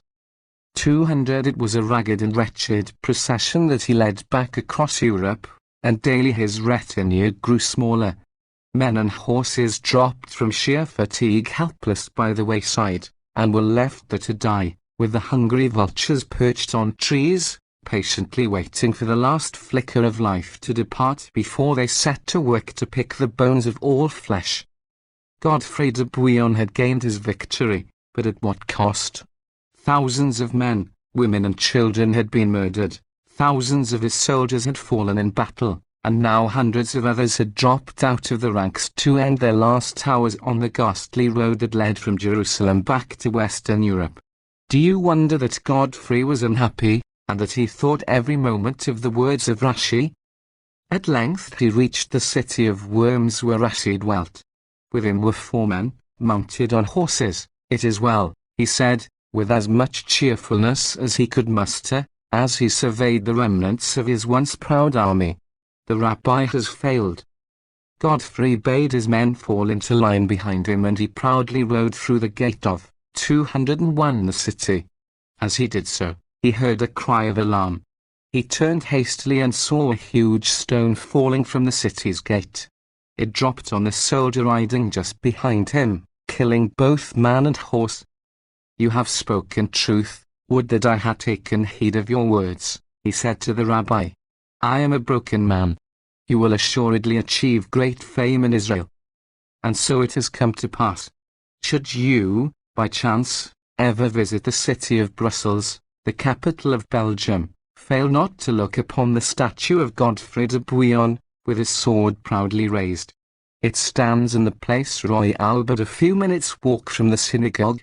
Should you ever be in the ancient city of Worms that stands on the Rhine, do as other visitors, Jews and Gentiles, enter the synagogue that was built many centuries ago, and you will see the room where Rashi studied in the stone seat on which he sat. And not far from the synagogue you will see the ancient gate of the city, named in honor of Rabbi Solomon ben Isaac, the Rashi Gate. Perhaps it is the very one under which Godfrey de Bouillon passed into the city with his 3 mounted companions, as the legend tells. 202. The 4 youths mounted the eagles. The 4 youths mounted the eagles which flew aloft to the extremity of their cords. Page 211. To list. 203. The palace in the clouds dock. Ika, the Jewish vizier of the king of Assyria, was the wisest man in the land, but he was not happy. He was the greatest favorite of the king, who heaped honors upon him, and the idol of the people who bowed before him in the streets and cast themselves on the ground at his feet to kiss the hem of his garment. Always he had a kindly word and a smile for those who sought his advice and guidance, but his eyes were ever sad, and tears would trickle down his cheeks as he watched the little children at play in the streets. His fame as a man of wisdom was known far beyond the borders of Assyria, and rulers feared to give offense to the king, who had Ika as the chief of his counselors to assist in the affairs of state. But Ika would oft sit alone in his beautiful palace and sigh heavily. No sound of children's laughter was ever heard in the palace of Ika, and that was the cause, 204, of his sorrow. Ika was a pious man and deeply learned in the holy law, and he had prayed long and devoutly and had listened unto the advice of magicians that he might be blessed with but one son, or even a daughter, to carry down his name and renown. But the years passed and no child was born to him. Every year, on the advice of the king, he married another wife, and now he had in his harem 30 wives, all childless. He determined to take unto himself no more wives. And one night he dreamed a dream in which a spirit appeared to him and said, Ika, thou wilt die full of years and honor, but childless. Therefore, take Nadan, the son of thy widowed sister, and let him be a son to thee. Nadan was a handsome youth of 15, and Ika related his dream to the boy's mother, who permitted him to take Nadan to his palace and bring him up as his own son. The sadness faded from the vizier's eyes as he watched the lad at his games and his lessons, and Ika himself imparted wisdom to Nadan. But, first to his surprise, and then to his grief, Nadan was not thankful for the riches and love lavished upon him. He neglected his lessons and, 205, grew proud, haughty and arrogant. He treated the servants of the household harshly and did not obey the wise maxims of Ika. The vizier, however, was hopeful that he would reform and gain wisdom with years, and he took him to the palace of the king and appointed him an officer of the royal guard. For Ikka's sake, the king made Nadan one of his favorites, and all in the land looked upon the young man as the successor of Ikka and the future vizier. This only served to make Nadan still more arrogant, and a wicked idea entered his head to gain further favor with the king and supplant Ikka at once. "O king, live forever," he said one day, when Ikka was absent in a distant part of the land. "It grieves me to have to utter words of warning against Ikka, the wise, the father who has adopted me. But he conspires to destroy thee." The king laughed at this suggestion, but he became serious when Nadan promised to give him proof in 3 days. Nadan then set to work and wrote 2 letters. One was addressed to Pharaoh, king of Egypt, and read as follows: "Pharaoh, son of the sun and mighty ruler, 206 on earth, live forever. Thou wouldst reign over Assyria. Give ear then to my words, and on the 10th day of the next month come with thy troops to the eagle plain beyond the city, and I, Ikka, the grand vizier, will deliver thine enemy, the king of Assyria, into thy hands." To this letter he forged Ikka's name, then he took it to the king. "I have found this," he said, "and have brought it to thee. It shows thee that Ikka would deliver this country to thine enemy." The king was very angry and would have sent for Ikka at once, but Nadan counseled patience. "Wait until the 10th of next month, the day of the annual review, and thou wilt see what will surprise thee still more," he said. Then he wrote the second letter. This was to Ikka and was forged with the king's name and sealed with the king's seal which he obtained. It bade Ikka on the 10th of the next month to assemble the troops on the eagle plain to show how numerous they were to the foreign envoys and to pretend to attack the king, so as to demonstrate how well they were drilled. The vizier returned the day before the review, 207, and while the king stood with Nadan and the foreign envoys, Ikka and the troops, acting on their instructions, made a pretense of attacking his majesty. "Do you not see?" said Nadan. "The king of Egypt not being here, Ikka threatens thee," and he immediately gave orders to the royal trumpeters to sound halt. Ikka was brought before the king and confronted with a letter to Pharaoh. "Explain this, if thou canst," exclaimed the king, angrily. "I have trusted thee and loaded thee with riches and honors, and thou wouldst betray me. Is not this thy signature, and is not thy seal appended?" Ikka was too much astounded to reply, and Nadan whispered to the king that this proved his guilt. "Lead him to the execution," cried the king, "and let his head be severed from his body and cast 100 ells away." Falling on his knees, Ikka pleaded that at least he should be granted the privilege of being executed within his own house so that he might be buried there. This request was granted, and Nebuchadnezzar, the executioner, led Ikka a prisoner to his 208 palace. Nebuchadnezzar was a great friend to Ikka, and it grieved him to have to carry out the king's order.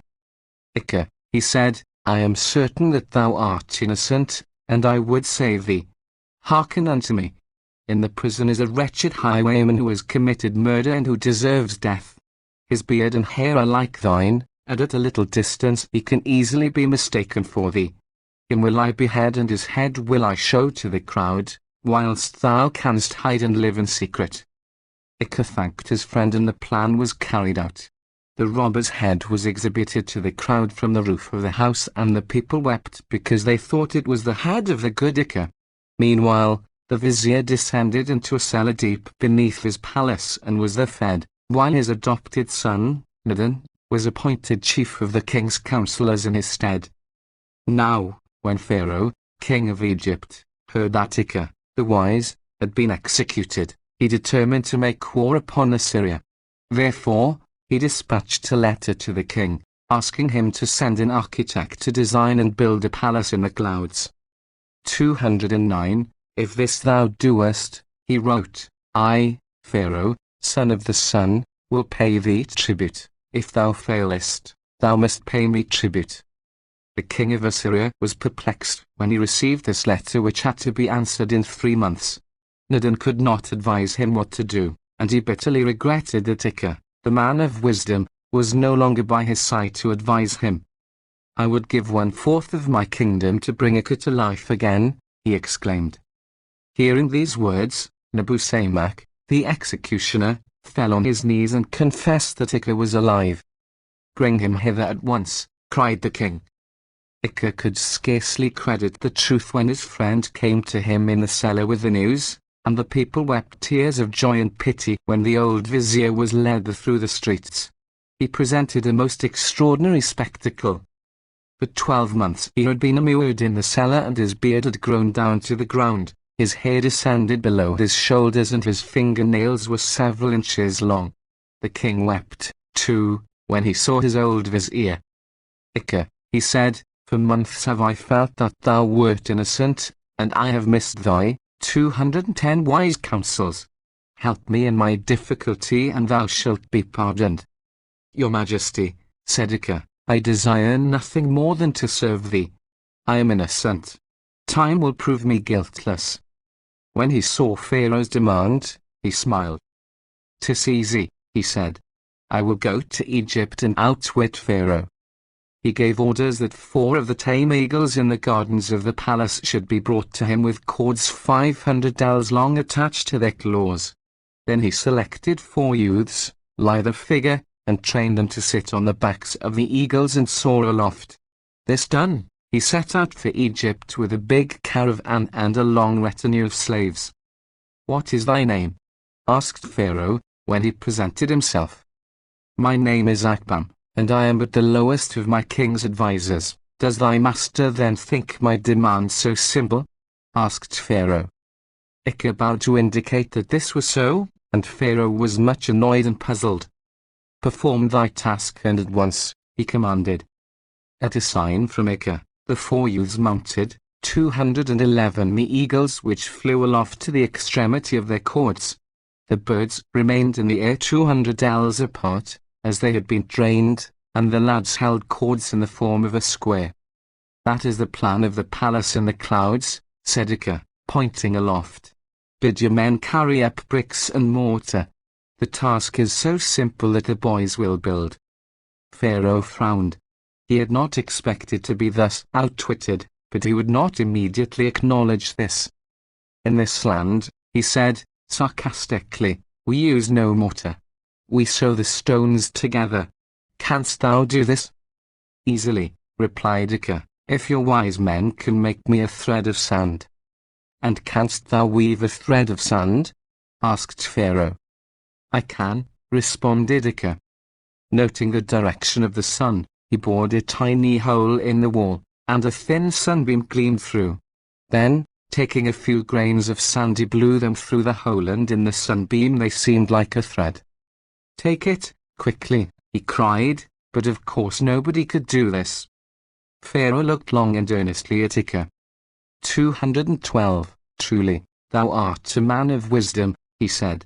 "If he were not dead, I should say thou wert Ika, the wise." "I am Ika," answered the vizier, and he told the story of his escape. "I will prove thy innocence," exclaimed Pharaoh. "I will write a letter to your royal master."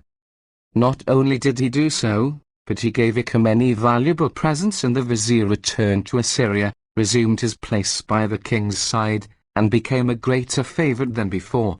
Nadin was banished and was never heard of again. 213. The Pope's game of chess-stock. Nearly 1,000 years ago, in the town of Mayence, on the bank of the Rhine, there dwelt a pious Jew of the name of Simon ben Isaac.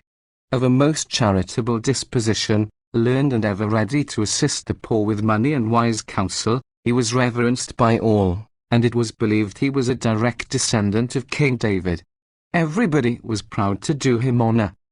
Simon ben Isaac had one little son, a bright boy of the name of Elkanan, who he intended should be trained as a rabbi. Little Elkanan was very diligent in his studies and gave early promise of developing into an exceptionally clever student. Even the servants in the household loved him for his keen intelligence. One of them, indeed, was unduly interested in him. She was the Sabbath fire woman who only came into the house on the Sabbath day to attend to the fires, because, As you know, the Jewish servants could not perform this duty. The Sabbath fire woman was a devoted Catholic, and she spoke of Elkanah to a priest. The latter was considerably impressed. 214. Thou canst only be my long-lost son Elkanah. Thou canst only be my long-lost son Elkanah. Page 224. To list. 215. What a pity, he remarked, that so talented a boy should be a Jew. If he were a Christian, now, he added, winningly, he could enter the Holy Church and become famous. The Sabbath fire woman knew exactly what the priest meant. Do you think he could rise to be a bishop? She asked. He might rise even higher, to be the Pope himself, replied the priest. It would be a great thing to give a bishop to the church, would it not? Said the woman. It is a great thing to give anyone to the Church of Rome, the priest assured her. Then they spoke in whispers. The woman appeared a little troubled, but the priest promised her that all would be well, that she would be rewarded, and that nobody would dare to accuse her of doing anything wrong. Convinced that she was performing a righteous action, she agreed to do what the priest suggested. Accordingly, the following Friday night, when the household of Simon ben Isaac was wrapped, 216 in slumber, she crept stealthily and silently into the boy's bedroom. Taking him gently in her arms, she stole silently out of the house and carried him to the priest who was waiting. Elkanah was well wrapped up in blankets, and so cautiously did the woman move that he did not waken. The priest said not a word. He just nodded to the woman, and then placed Elkanah in a carriage which he had in waiting. Elkanah slept peacefully, totally unaware of his adventure, and when he opened his eyes he thought he must be dreaming. He was not in his own room, but a much smaller one which seemed to be jolting and moving, like a carriage, and opposite to him was a priest. Where am I? He asked in alarm. Lie still, Andreas, was the reply. But my name is not Andreas, he answered. That is not a Jewish name. I am Elkanah, the son of Simon. To his amazement, however, the priest looked at him pityingly and shook his head. You have had a nasty accident, he said, and it has affected your head. You must not speak. Not another word would he say in response, 217 to all the boy's eager queries. He simply ignored Elkanah, who puzzled his head over the matter until he really began to feel ill and to wonder whether he was Elkanah after all. Tired out, he fell asleep again, and next time he awoke he was lying on a bed in a bare room. A bell was tolling, and he heard a chanting chorus. By his side stood a priest. Elkanah looked at the priest like one dazed. Before he could utter a word, the priest said, Rise, Andreas, and follow me. The boy had no alternative but to obey. To his horror he was taken into a chapel and made to kneel. The priest sprinkled water on him. He did not understand what the service meant, and when it was over he began to cry for his father and mother. For days nobody took the slightest notice of his continual questionings until a priest, with a harsh, cruel face, spoke to him severely one day. I perceive, Andreas, he said, thou hast a stubborn spirit. It shall be curbed. Thy father and mother are dead, all the world is dead to thee. Thou hast strange notions in thy head. We shall rid thee of them. Elkanah cried so much on hearing these terrible words that he made himself seriously ill. 218 How long he was kept in bed he knew not, but when he recovered, he found himself a prisoner in a monastery. All the priests called him Andreas, they were kind to him, and in time he began to doubt himself whether he was Elkanah, the son of Simon, the pious Jew of Mayence. To put an end to the unrest in his mind, he devoted himself earnestly to his lessons. His tutors never had so brilliant a pupil, nor so intelligent a companion. He was a remarkable chess player. Where did you learn? They asked him. My father, Simon ben Isaac, of Mayence, taught me, he replied, with a sob in his voice. It is well, they replied, having received their instructions what to say in answer to such remarks. Thou art blessed from heaven, Andreas. Not only dost thou absorb learning in the hours of daylight, but angels and dead sages visit thee in their sleep and impart knowledge unto thee. He could obtain no more satisfactory words from his tutors, and in time he made no mention whatever of the past, and his tutors and companions refrained from touching upon the subject either. Once or twice he formed their 219 idea of endeavoring to escape, but he soon discovered the project impossible. He was never allowed to be alone for a moment. He was virtually a prisoner, although all men began to do him honor because of his amazing knowledge and learning. In due time, he became a priest and a tutor, and was even called to Rome and was created a cardinal. He wore a red cap and cloak, people kneeled to him and sought his blessing, and all spoke of him as the wisest, kindliest and most scholarly man in the church. He had not spoken of his boyhood for years, but he never ceased to think of those happy days. And although he tried hard, he could not believe that it was all a dream. Whenever he played a game of chess, which was his one pastime, he seemed to see himself in his old room at Mayence, and he sighed. His fellow priests wondered why he did this, and he laughingly told them it was because he had no idea how to lose a game. Then a great event happened. The Pope died and Andreas was elected his successor.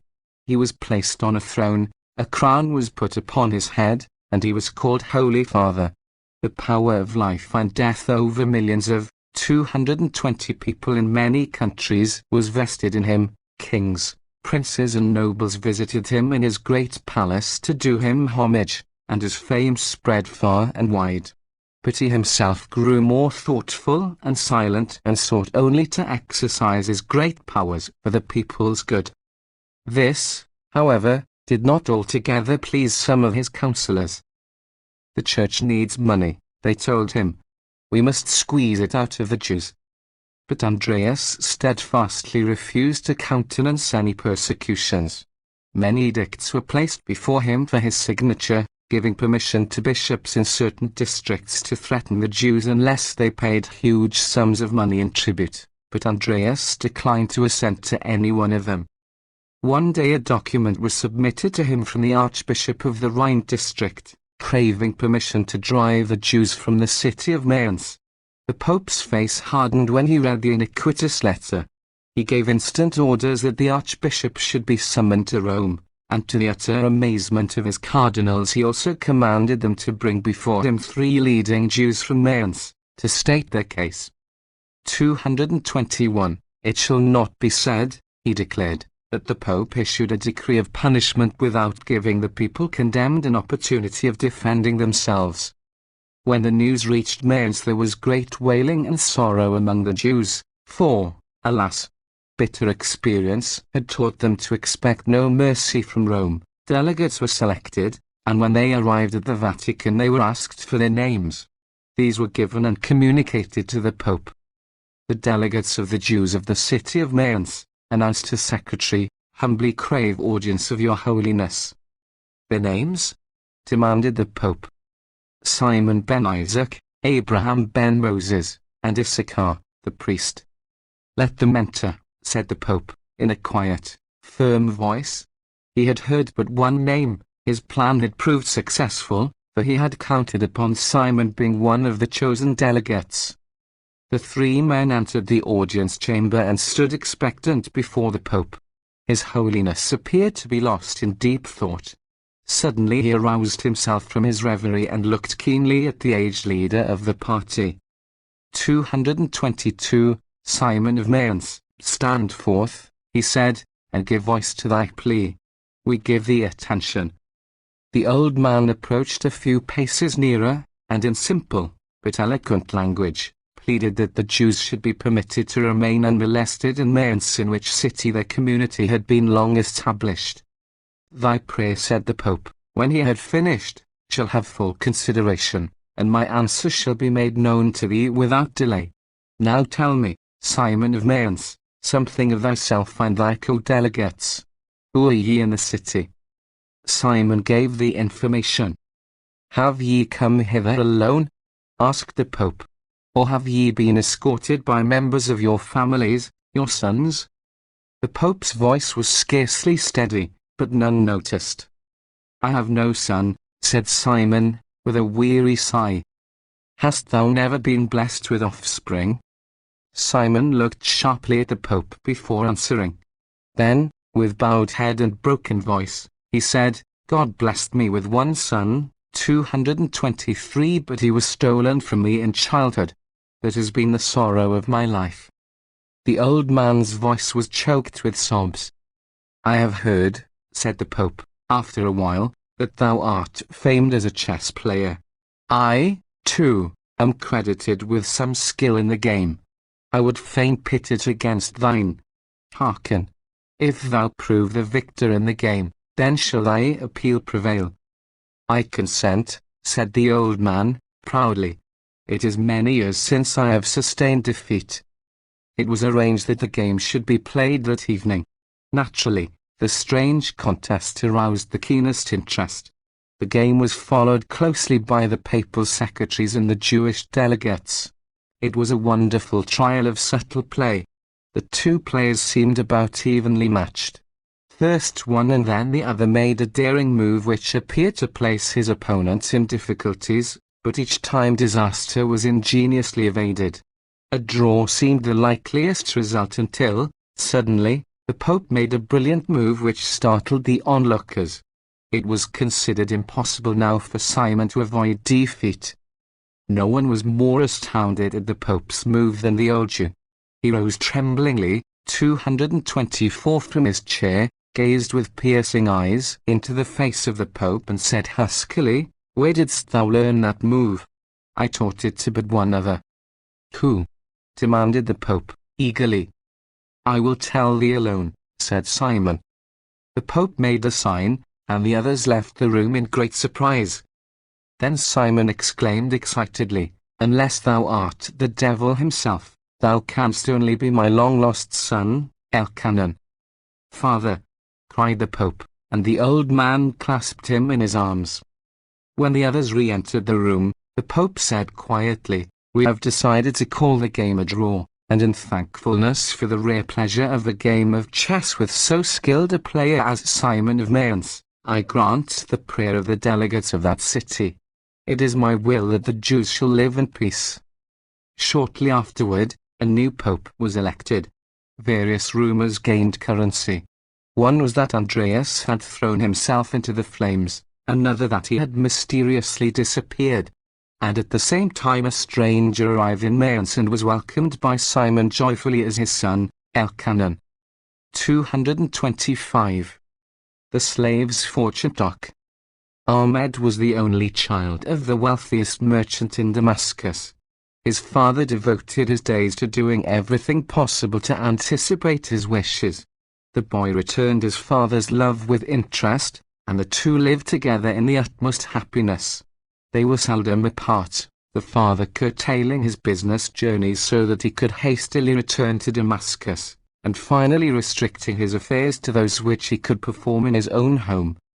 For safety's sake, Ahmed, whenever he was out of his father's sight, was attended by a big Negro slave, Pedro, an imposing-looking person, richly attired as befitted his station and duties.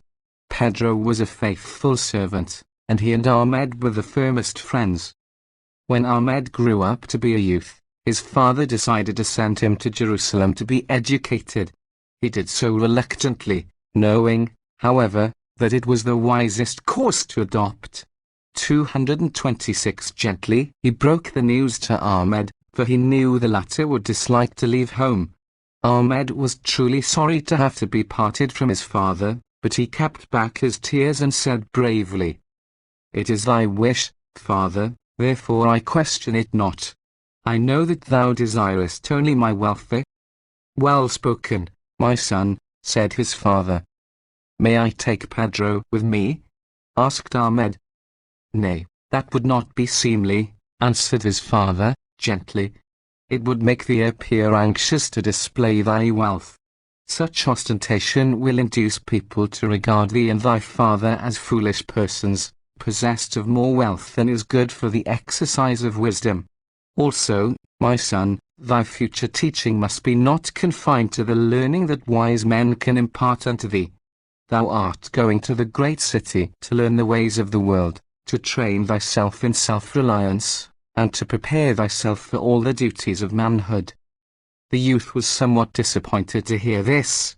It was the first occasion, as far as his memory served him, that his father had failed to grant his wish, but he was nevertheless flattered by the prospect of quickly, 227 becoming a man, and he answered, I bow to thy wisdom, my father. He left for Jerusalem, after bidding the merchant an affectionate farewell, and in the holy city he applied himself diligently to his studies.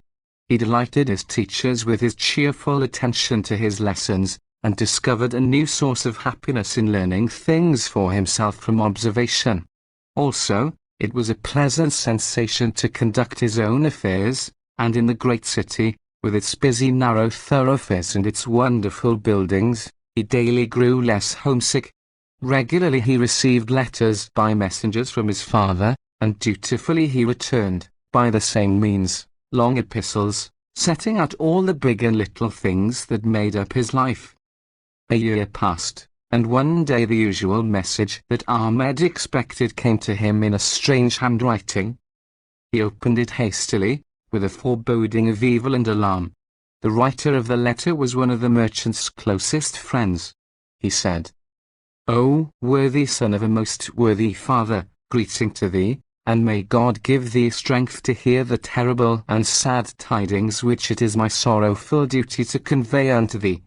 Know, 228 Then that it hath pleased God in his wisdom to call from this earth thy saintly father, to sit with the righteous ones in heaven.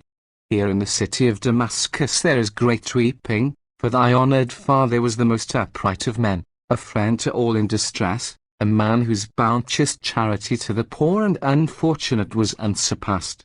But our grief, deep and heartfelt as it is, cannot be compared to thine. We have all lost a wise counselor, a trusty friend, a guide in all things. But thou hast lost more.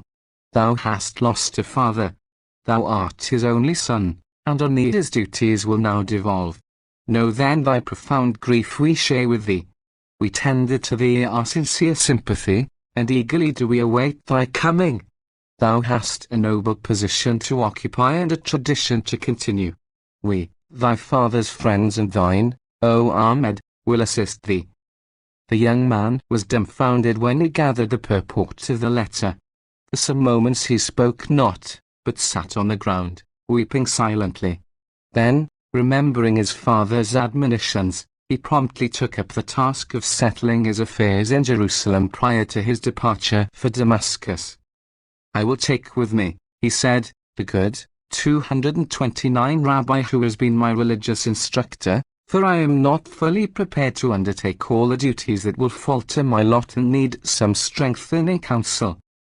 On arrival at Damascus he was greeted by a large concourse of people who expressed their sympathy with him and spoke in terms of highest praise of his father's benevolence. After the funeral, Ahmed called the leading townspeople together to hear his father's will read, for he was certain that many gifts to charities would be announced.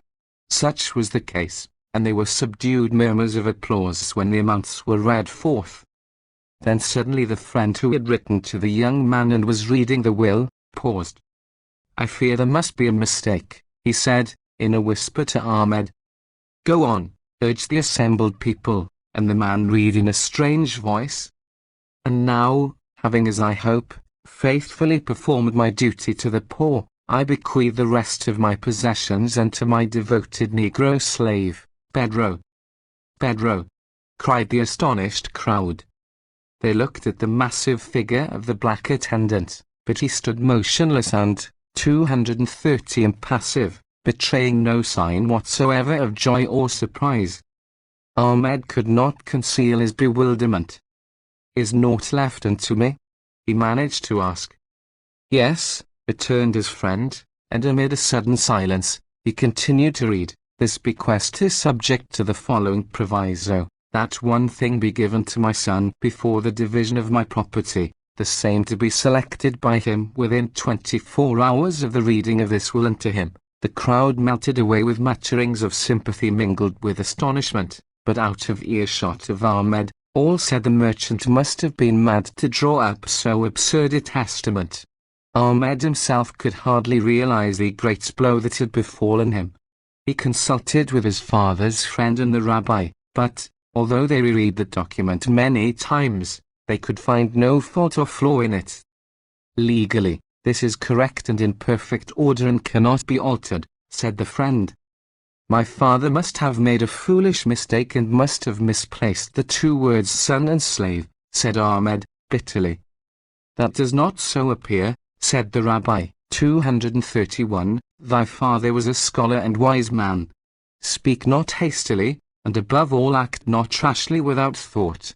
I would counsel thee to sleep over this matter, and in the morning we shall solve this puzzle.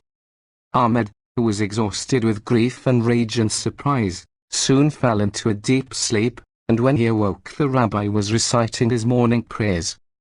It is a beautiful day, he said, when he had finished. The sun shines on thy happiness, Ahmed.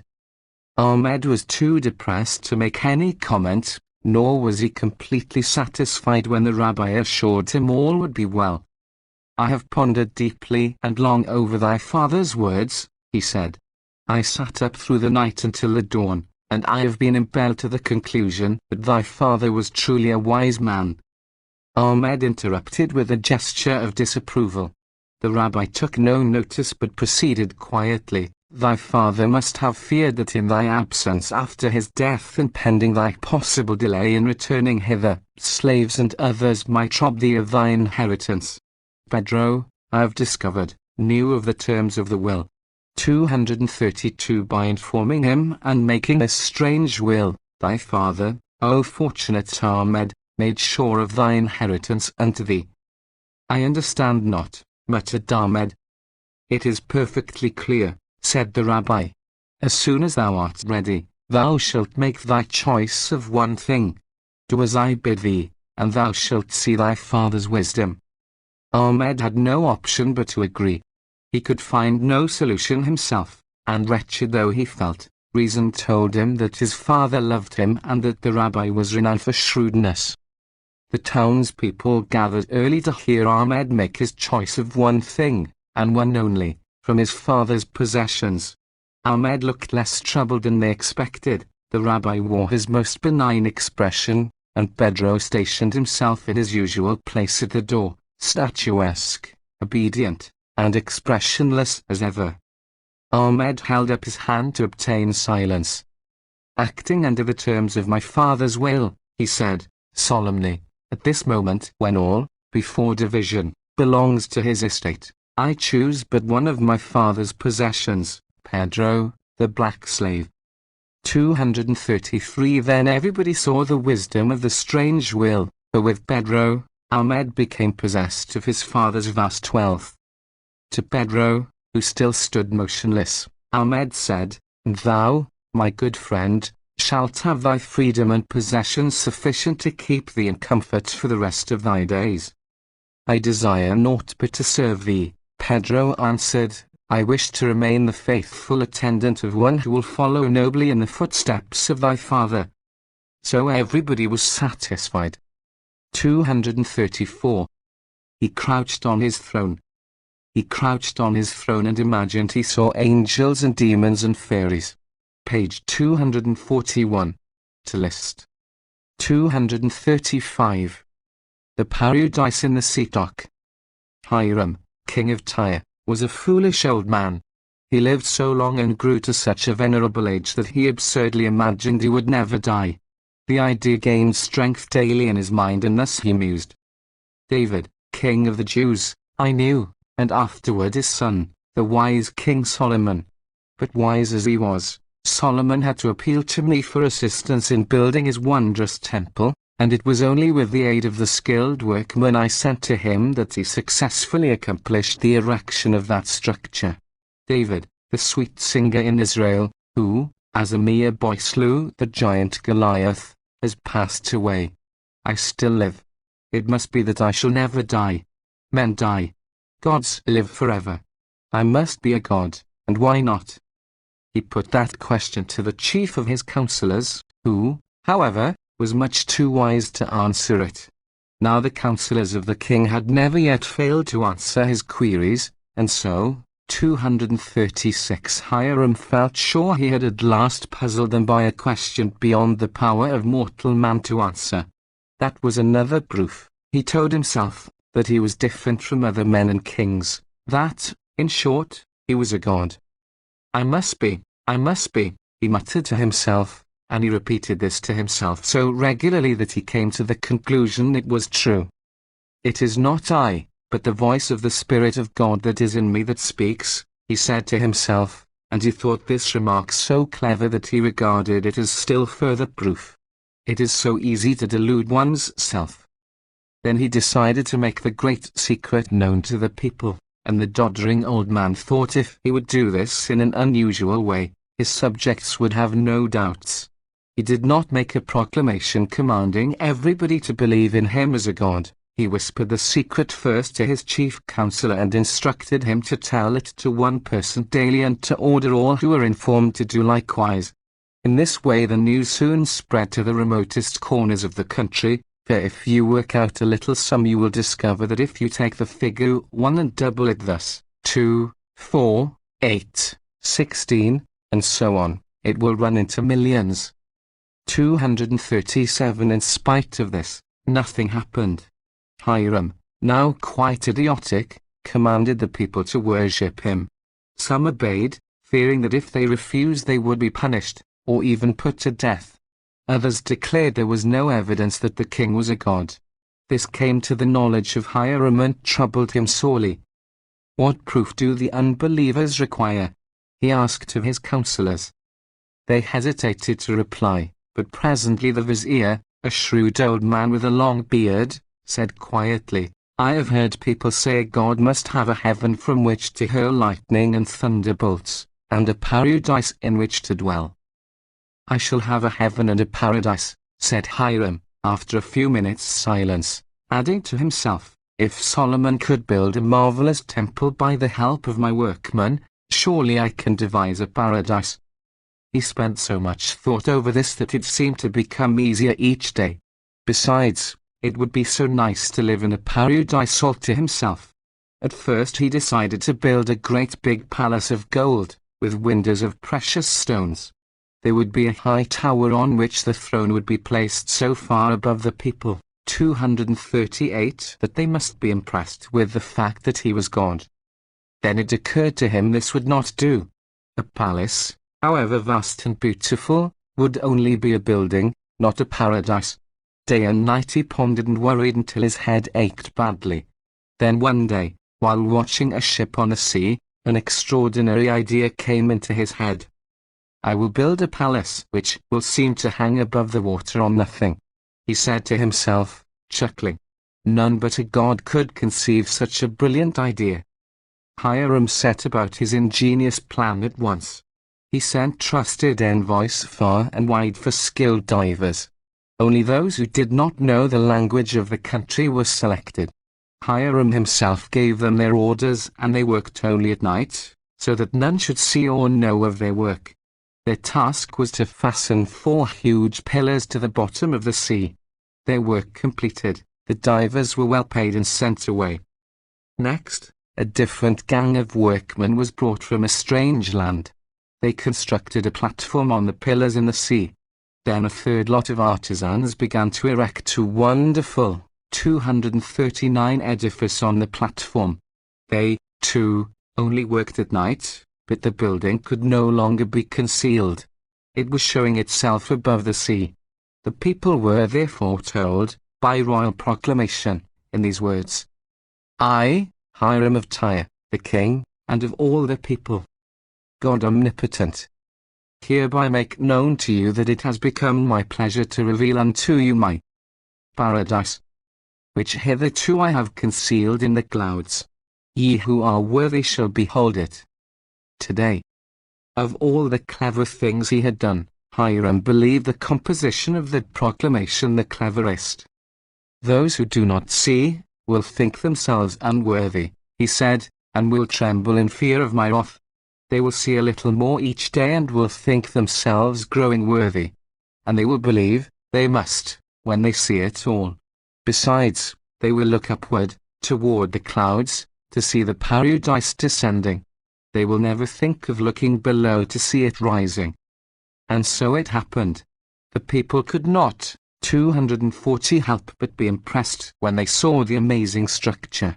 It grew daily, apparently of its own accord, for no workman was seen, and most wonderful of all, it seemed to rest on nothing in the air.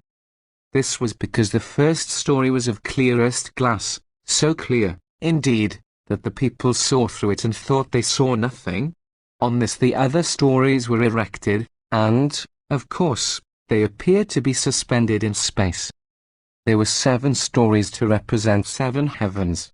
The second, the one above the glass, was constructed of iron, the third was of lead, the fourth of shining brass, the fifth of burnished copper, the sixth of glistening silver, and the last story of all, of pure gold.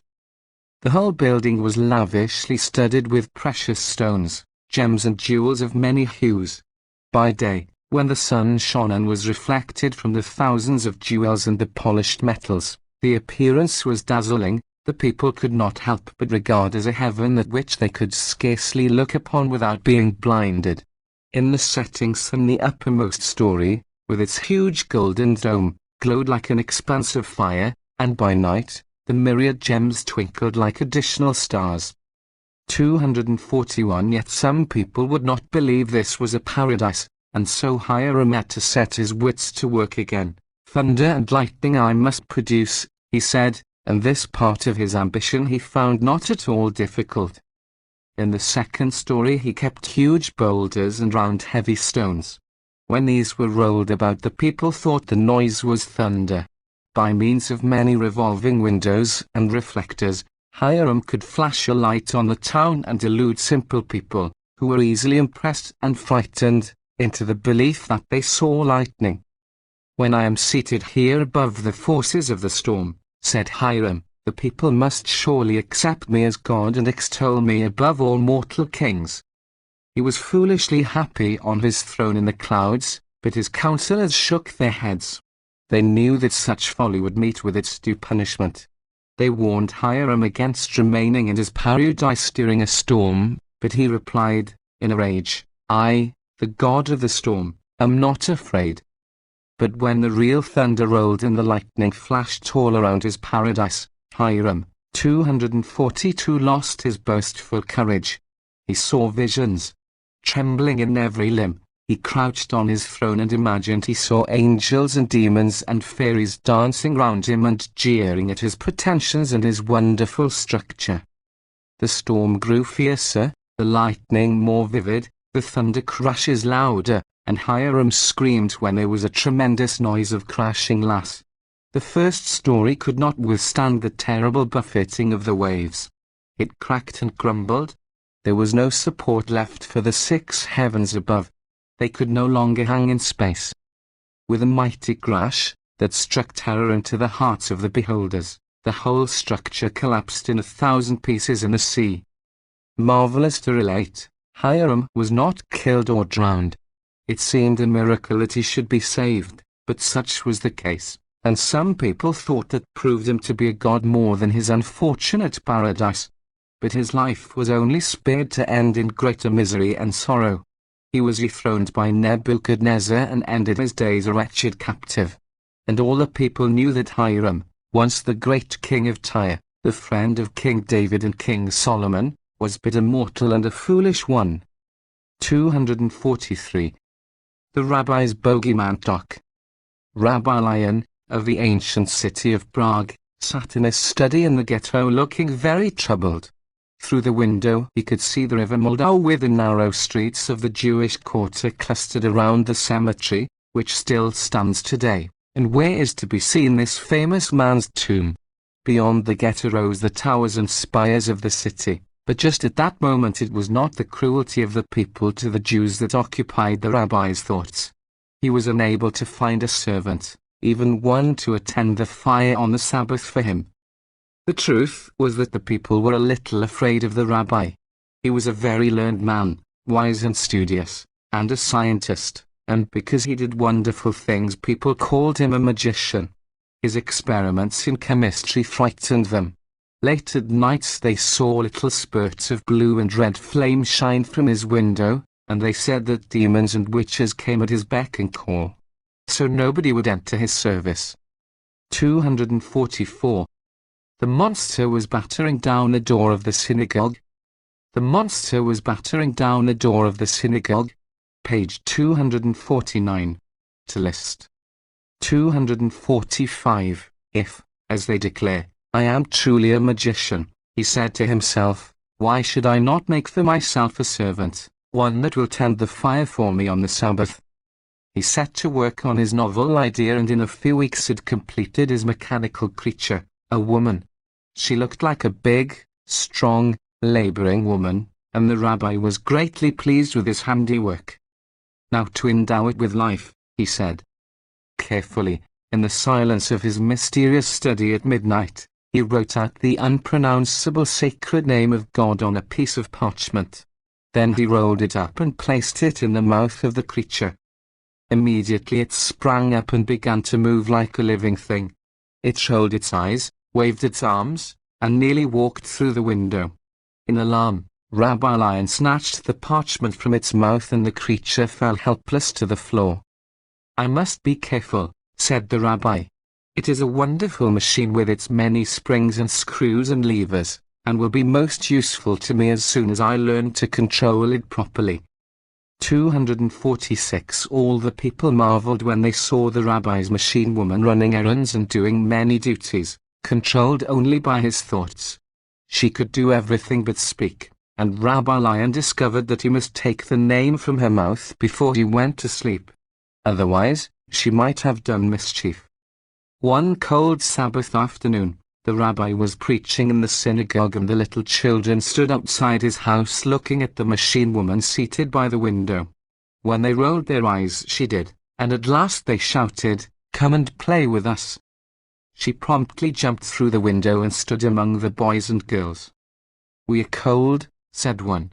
"Canst thou make a fire for us?" The creature was made to obey orders, so she at once collected sticks and lit a fire in the street. Then, with the children, she danced round the blaze in great glee.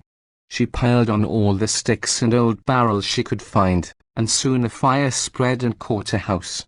The children ran away in fear while the fire blazed so furiously that the whole town became alarmed. Before the flames could be extinguished, a number of houses had been burned down and much damage. 247 done. The creature could not be found, and only when the parchment with the name, which could not burn, was discovered amid the ashes, was it known that she had been destroyed in the conflagration. The council of the city was indignant when it learned of the strange occurrence, and Rabbi Lion was summoned to appear before King Rudolph. "What is this I hear?" asked His Majesty. "Is it not a sin to make a living creature?" "It had no life but that which the sacred name gave it," replied the rabbi. "I understand it not," said the king. "Thou wilt be imprisoned and must make another creature, so that I may see it for myself. If it is as thou sayest, thy life shall be spared. If not, if, in truth, thou profanest God's sacred law and makest a living thing, thou shalt die and all thy people shall be expelled from this city." Rabbi Lion at once set to work, and this time made a man, much bigger than the woman that had been burned. "As your Majesty sees," said the rabbi, when his task was completed, "it is but a creature of wood and glue with springs at the joints. Now observe," and he put the sacred name in its mouth. 248. Slowly the creature rose to its feet and saluted the monarch, who was so delighted that he cried, "Give him to me, Rabbi." "That cannot be," said Rabbi Lion, solemnly. "The sacred name must not pass from my possession. Otherwise the creature may do great damage again. This time I shall take care and will not use the man on the Sabbath." The king saw the wisdom of this and set the rabbi at liberty and allowed him to take the creature to his house. The Jews looked on in wonderment when they saw the creature walking along the street by the side of Rabbi Lion, but the children ran away in fear, crying, "The bogeyman." The rabbi exercised caution with his bogeyman this time, and every Friday, just before Sabbath commenced, he took the name from its mouth so as to render it powerless. It became more wonderful every day, and one evening it startled the rabbi from a doze by beginning to speak. "I want to be a soldier," it said, "and fight for the king.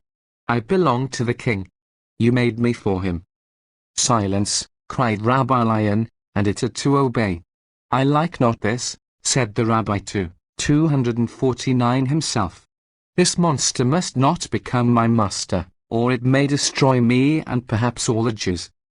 He could not help but wonder whether the king was right and that it must be a sin to create a man.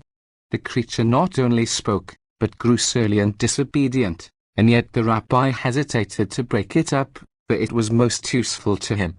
It did all his cooking, washing and cleaning, and 3 servants could not have performed the work so neatly and quickly. One Friday afternoon, when the rabbi was preparing to go to the synagogue, he heard a loud noise in the street. "Come quickly," the people shouted at his door. "Your bogeyman is trying to get into the synagogue." Rabbi Lion rushed out in a state of alarm. The monster had slipped from the house and was battering down the door of the synagogue. "What art thou doing?" demanded the rabbi, sternly. "Trying to get into the synagogue to destroy the scrolls of the holy law," answered the monster. "Then wilt thou have no power over me, and I shall make a great army of bogeymen who shall fight for the king and kill all the Jews." 250, "I will kill thee first," exclaimed Rabbi Lion, and springing forward he snatched the parchment with the name so quickly from the creature's mouth that it collapsed at his feet, a mass of broken springs and pieces of wooden glue. For many years afterward these pieces were shown to visitors in the attic of the synagogue when the story was told of the rabbi's bogeyman. 251. The Fairy Frog Duck. Once upon a time there lived a man of learning and wealth who had an only son, named Hanina. To this son, who was grown up and married, he sent a messenger asking that he should immediately come to his father. Hanina obeyed, and found both his father and mother lying ill. "No, my son," said the old man, "we are about to die. Grieve not, for it has been so ordained. We have been companions through life, and we are to be privileged to leave this world together. You will mourn for us the customary 7 days. They will end on the eve of the festival of the Passover. On that day go forth into the marketplace and purchase the first thing offered to thee, no matter what it is, or what the cost that may be demanded. It will in due course bring thee good fortune. Hearken unto my words, my son, and all will be well." 252. Hanina and his wife followed the giant frog. Hanina and his wife followed the giant frog. Page 255. To list. 253. Hanina promised obedience to this strange injunction of his father, and events fell out in accordance with the old man's prediction. The aged couple died on the same day, were buried together, and after the week of mourning, on the day preceding the Passover festival, Hanina made his way to the marketplace, wondering what adventure was in store for him. He had scarcely entered the marketplace, where all manner of wares were displayed, when an old man approached him, carrying a silver casket of curious design. "Purchase this, my son," he said, "and it will bring thee good fortune." "What does it contain?" asked Hanina. "That I may not inform thee," was the reply. "Indeed I cannot, for I know not. Only the purchaser can open it at the feast which begins the Passover." Naturally, Hanina was impressed by these words. Matters were shaping just as his father foretold. "What is the price?" he asked. 1,000 gold pieces. That was an enormous sum, nearly the whole that he possessed, but Hanina, remembering his vow, paid the money and took the casket home. 254. It was placed upon the table at night when the Passover festival began. On being opened, it was found to contain a smaller casket. This was opened and out sprang a frog. Hanina's wife was sorely disappointed, but she gave food to the frog, which devoured everything greedily. So much did the creature eat that when the Passover had ended, in 8 days it had grown to an enormous size. Hanina built a cabinet for his strange possession, but it continued to grow and soon required a special shed. Hanina was seriously puzzled, for the frog ate so ravenously that he and his wife had little food for themselves. But they made no complaint, although their hardships increased daily. They were compelled to dispose of almost everything they possessed to keep the frog supplied with food, and at last they were left in a state of abject poverty. Then only did the courage of Hanina's wife give way, and she began to cry. To her astonishment, the frog, which was now bigger than a man, spoke to her. "Listen to me, wife of the faithful Hanina," it said. "Ye have treated me well. Therefore, ask of me what ye will, and I shall carry out your wishes." 255, "Give us food," sobbed the woman. "It is there," said the frog, and at that very moment there was a knock at the door and a huge basket of food was delivered. Hanina had not yet spoken, and the frog asked him to name his desire. "A frog that speaks and performs wonders must be wise and learned," said Hanina. "I wish that thou shouldst teach me the law of men." The frog agreed, and his method of teaching was exceedingly strange. He wrote out the law and the 70 known languages on strips of paper. These he ordered Hanina to swallow. Hanina did so and became acquainted with everything, even the language of the beasts and the birds. All men regarded him as the most learned sage of his time. One day the frog spoke again. "The day has arrived," he said, "when I must repay you for all the kindness you have shown me. Your reward shall be great. Come with me to the woods and you shall see marvels performed." Hanina and his wife followed the giant frog to the woods very early one morning, and a comical figure it presented as it hobbled along. 256 arrived at the woods. The frog cried out, in its croaking voice, "Come to me, all ye inhabitants of the trees, the caves and streams, and do my bidding. Bring precious stones from the depths of the earth and roots and herbs." Then began the queerest procession. Hundreds upon hundreds of birds came twittering through the trees. Thousands upon thousands of insects came crawling from holes in the ground, and all the animals in the woods, from the tiniest to the monsters, came in answer to the call of the frog. Each group brought some gift and laid it at the feet of Hanina and his wife, who stood in some alarm. Soon a great pile of precious stones and herbs was heaped before them. "All these belong to you," said the frog, pointing to the jewels. "Of equal worth are the herbs and the roots with which ye can cure all diseases. Because ye obeyed the wishes of the dying and did not question me, ye are now rewarded." Hanina and his wife thanked the frog, and then the former said, "May we not know who thou art?" "Yes," replied the frog. "I am the fairy son, 257 of Adam, gifted with the power of assuming any form. Farewell." With these words, the frog began to grow smaller and smaller until it was the size of an ordinary frog. Then it hopped into a stream and disappeared, and all the denizens of the woods returned to their haunts. Hanina and his wife made their way home with their treasures. They became famous for their wealth, their wisdom and their charity, and lived in happiness with all peoples for many, many years. 258. The giant bird did not seem to notice its burden at all. The giant bird did not seem to notice its burden at all. Page 274. To list. 259. The Princess of the Tower Dock. Princess Solomon was sick, not exactly ill, but so much out of sorts that her father, King Suleiman, was both annoyed and perturbed. The princess was as beautiful as a princess of those days should be. Her long tresses were like threads of gold, her blue eyes rivaled the color of the sky on the balmiest summer day, and her smile was as radiant as the sunshine itself. She was learned and clever, too, and her goodness of heart gained for her as great a renown as her peerless beauty. Despite all this, Princess Solomon was not happy. Indeed, she was wretched to despondency, and her melancholy weighed heavily upon her father. "What ails you, my precious daughter?"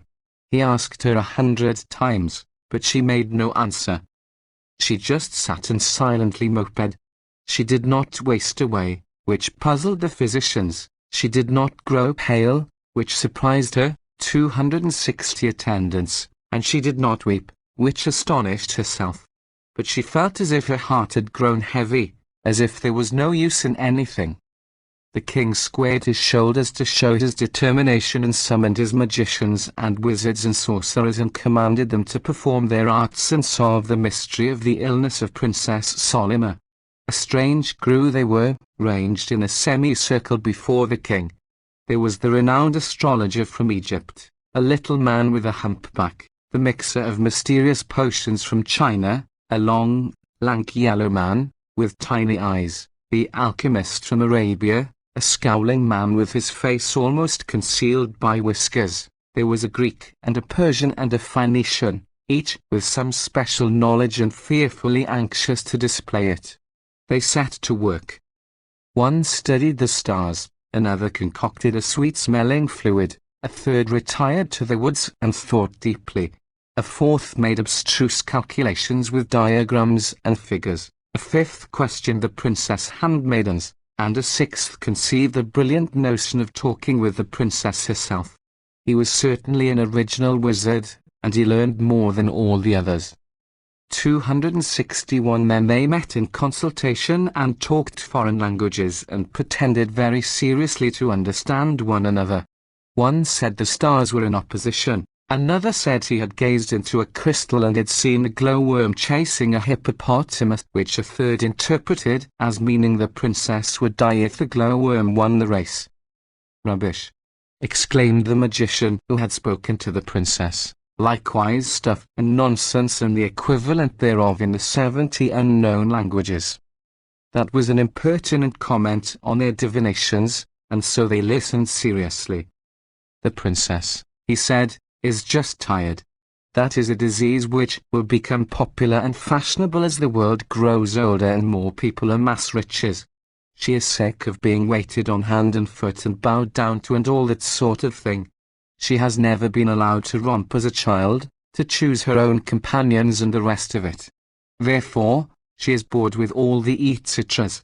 The case is comprehensible and comprehensive. It needs the exercise of imagination stimulated by prescience, conscience, patience." The others yawned and began to collect 262 dictionaries, and fearing that they might be tempted to fling them at him after they had found the meaning of his big words, he ceased. "I agree," said the president of the assembly, the oldest wizard, "only I diagnose the disease in simpler form. The princess is in love." That set them all jabbering together, and they finally agreed to report to the king that the time had arrived when the princess should marry, so that she should be able to go away to a new land, amid other people and different scenes. The king agreed reluctantly, for he dearly loved his daughter and wished her to remain with him always if possible. Heralds and messengers were sent out far and wide, and very soon a procession of suitors for the princess' hand began to file past the lady. They were princes of all shapes and sizes, of all complexions and colors. Some were resplendent with jewels, others were followed by retinues of slaves bearing gifts. A few entered the competition by proxy, that is, they sent somebody else to see the lady first and pronounce judgment upon her. These she dismissed summarily, declaring that they were disqualified by the rules of fair play. When all the entrants had been inspected by the king, he said to his daughter, 263, "Pick the one you love the best, Solomon dear." "None," she answered promptly. "Dear, dear me, that is very awkward. We shall have to return the entrance fees, I mean the presents," he said. That prospect did not seem to worry the princess in the least, nor did her father's appeal not to belittle him in the eyes of his fellow monarchs have the slightest effect on her. "At least," he said, growing impatient, "tell me what you do want." "I will marry any man," she replied, while he wondered gravely what else she could have said, who was not such a fool as to think himself the only person in the world who is of consequence. The king was not without wisdom, and he knew that this remark is foolish, or sensible, according to the mood in which it is said, and the thoughts behind it. "You do not regard any one of the princes," the king said gently, "as worthy of—" "Any woman," interrupted his daughter. "Listen, my father, you have tried to make me happy always, and until recently you have succeeded. I wish to obey you in all things, even in the choice of a husband. Would you really have me marry any one of these fools? Be not 264 angry. Did anyone reveal a gleam of wisdom, or common sense? Were they not all just ridiculous fops? Let me enumerate. There was Prince Hafiz, who talked only of his wars, of the men, aye, and women and children, his soldiers are butchered. The soldiers fought, and Prince Hafiz posed before me as a warrior and hero. I will not be queen in a land where people cannot live in peace. Then there was Prince Aziz, who boasted that he spends all his life with his horses and dogs and falcons in the hunting field. He knows the needs of beasts, but not of men. I will not be the bride of a prince who allows his subjects to starve in wretchedness and poverty while he enjoys himself with the slaughter of wild beasts." Prince Guzman had nothing else to impart to me but his taste in jewels and dress. Prince Abdul knew exactly how many bottles of wine he drank daily, but he could not tell me how many schools there were in his city. Prince Hassan had not the slightest notion how the majority of his people lived, whether by trading, or thieving, or working, or begging. King Suleiman listened intently. This was a singular speech for a princess, but reason told him this was profoundest wisdom. 265. "Oh, I am tired," burst out Princess Solima, in tears. "I have no desire for life. If to be a ruler over men and women and children means that you must take no interest in their welfare. My father, hearken. I will not be queen in a land where the king thinks the people live only to make him great. I shall be proud and happy to reign where the king understands that it is his duty to make his people happy and his country prosperous and peaceful." The king left his daughter, and, deeply concerned, sought his wizards. "My daughter has been born thousands of years before her time," he declared, petulantly. "The stars have played a trick on me, and have sent me my great ever so much great-granddaughter out of her turn." The magicians did not laugh at this. They thought it a wonderfully sage remark, and after much mysterious whispering among themselves and consultation of old books, and gazing into crystals, they informed the king that the stars foretold that Princess Solima would marry a poor man. They flattered themselves on their cleverness in arriving at this conclusion, which they deduced from the princess' contempt for princes. 266. King Suleiman's patience was exhausted by this time. In a towering rage, he told his daughter what the wizards had said, and when she merely said, "How nice," he swore he would imprison her in his fortress in the sea. His Majesty meant it, too, and at once had the fortress, which stood on a tiny island miles from a land, luxuriously furnished and fitted up for his daughter's reception. Thither she was conveyed secretly one night, but to her father's disgust she made no protest. "I shall be free for a while," she said, "of all the absurd flummery of the palace." 2. The people were sad when the princess disappeared. She had been good and kind to them, had understood them, and they did not know whether she had died, or had deserted them without a word of farewell, though that was hardly possible. All that they knew was that the king suddenly became morose and sullen. Strangely enough, he began to take an interest in the poor. He asked them funny questions, for a king. How did they earn money? What was their occupation? Had they any pleasures? And what were their thoughts? 267 young people laughed, but old men said the king intended to promote laws which would do good.